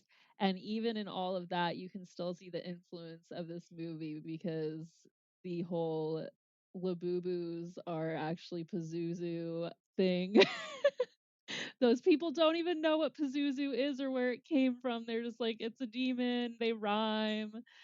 There are a lot of demons out there. Like Yeah, it's like so much in the zeitgeist, you know what I mean? Like it's really embedded. It's yeah. like a lot of these really, really classic movies. It's like people know everything that happens, but they don't even know that that's where it came from. Yeah, and so when someone goes around TikTok talking about how, "Look, this Labubu, it looks just like the demon Pazuzu from Which it doesn't. Babylon, and, this is an ancient" it doesn't look like it at all, and the only reason you're referencing Pazuzu is because of The Exorcist, so Yeah, it's hugely influential, and, you can see it's to the point that, like, a lot of exorcism movies fall short because they're doing the exact same thing and not doing it as well. Like, The Exorcist Believer, like, came I that was well done, but, like, it wasn't interesting enough for me, I don't know.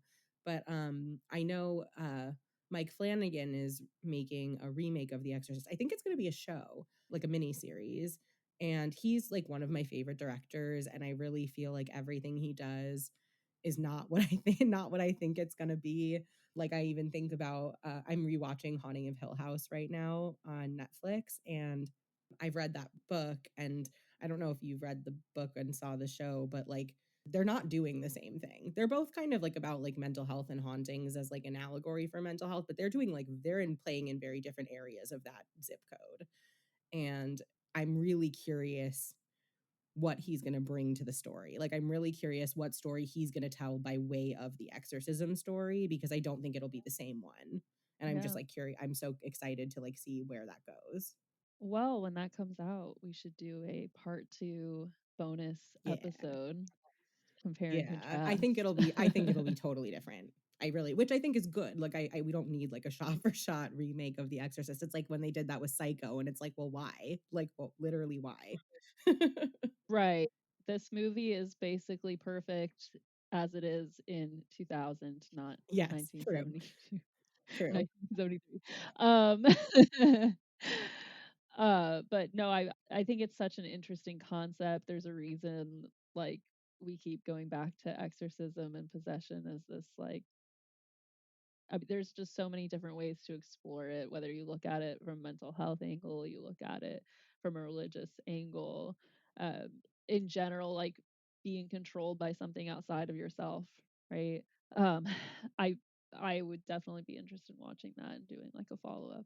Be fun. Yeah, for sure. And if you ever decide to watch the prequel, I would be down to talk about that too. And if you even if we don't do a pot, like, you have to tell me what you think if you watch it, even if we don't, spend 2 hours talking about it. But I would be curious. Is Max von Sydow in it? No, because I think he was probably too old to, like, play a younger Damn. version of himself, but, I don't remember who's in it, but I thought that the actor was good, and I do think he's, like, a famous actor. I'm just, like, don't know who anyone is. So, All right. but it is interesting, and it's interesting to watch both versions of it. Like I said, there's, like, I forget what the names are, but one is Dominion prequel to The Exorcist, and one might just be, like, The Exorcist 4, because The Exorcist 3 is, like, its own thing, and Okay. yeah, it's really interesting to watch them because they're like 2 versions of the same story, which is weird. It's, like, weird that Yeah, they that's both exist. interesting. I don't really know which one I like better. I should rewatch them. I haven't seen them in a long time, but it's like when you're watching them, you're, like, having kind of déjà vu if you've seen the other one because, like, some of it is literally the same, but then the possessed figure is different, and so some of the, like, obviously it is different, but it is, like, interesting that they made 2 versions of the same backstory, and, like, I should look into, like, how that came to be because I don't really know, but it's weird, it's interesting. All right, I will add it to my October watch list. Hell yeah. We'll see.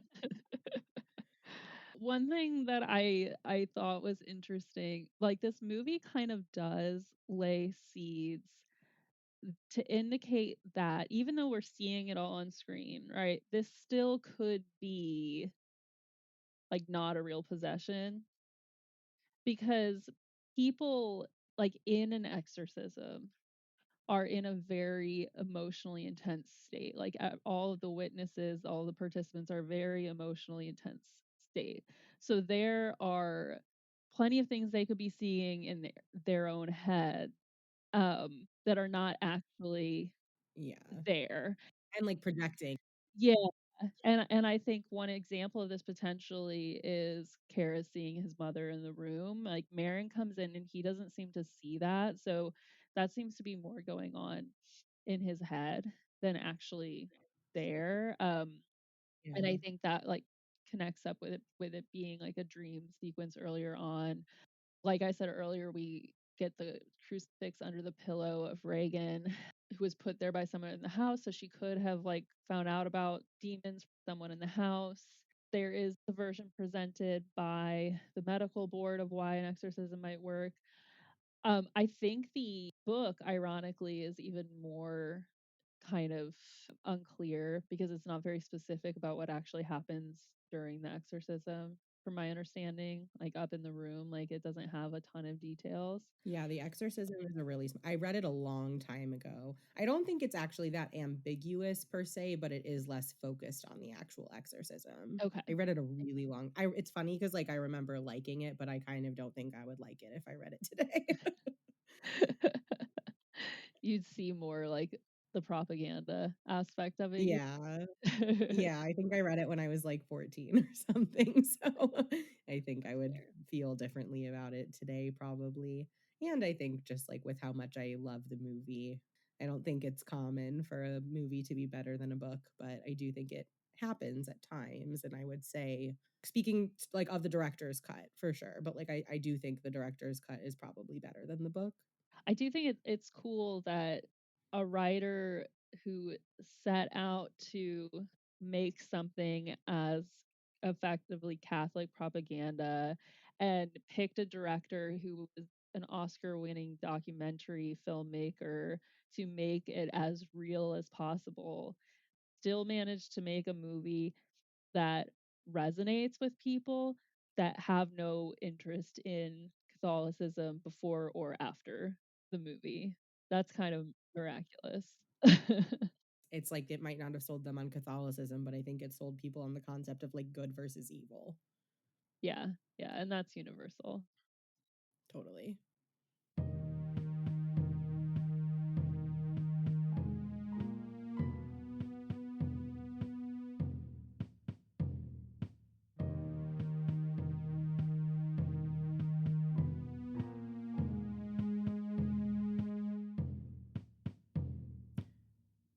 Thanks for listening to this episode of What Haunts You, the podcast about the stories that haunt our dreams. Thanks again to Kelly for another great episode, and I already can't wait for our next one. Next time on What Haunts You, we're going to finish our exploration of the horror films of the 1970s. Following up on this deep dive into The Exorcist, we're going to be talking about even more spooky children and the fears that parents were having at the time. We're also going to be diving into some of the early slasher movies that set the stage for the slashers of the 1980s. Until next time, watch some good movies, read some good books, and I'll talk to you later on What Haunts You.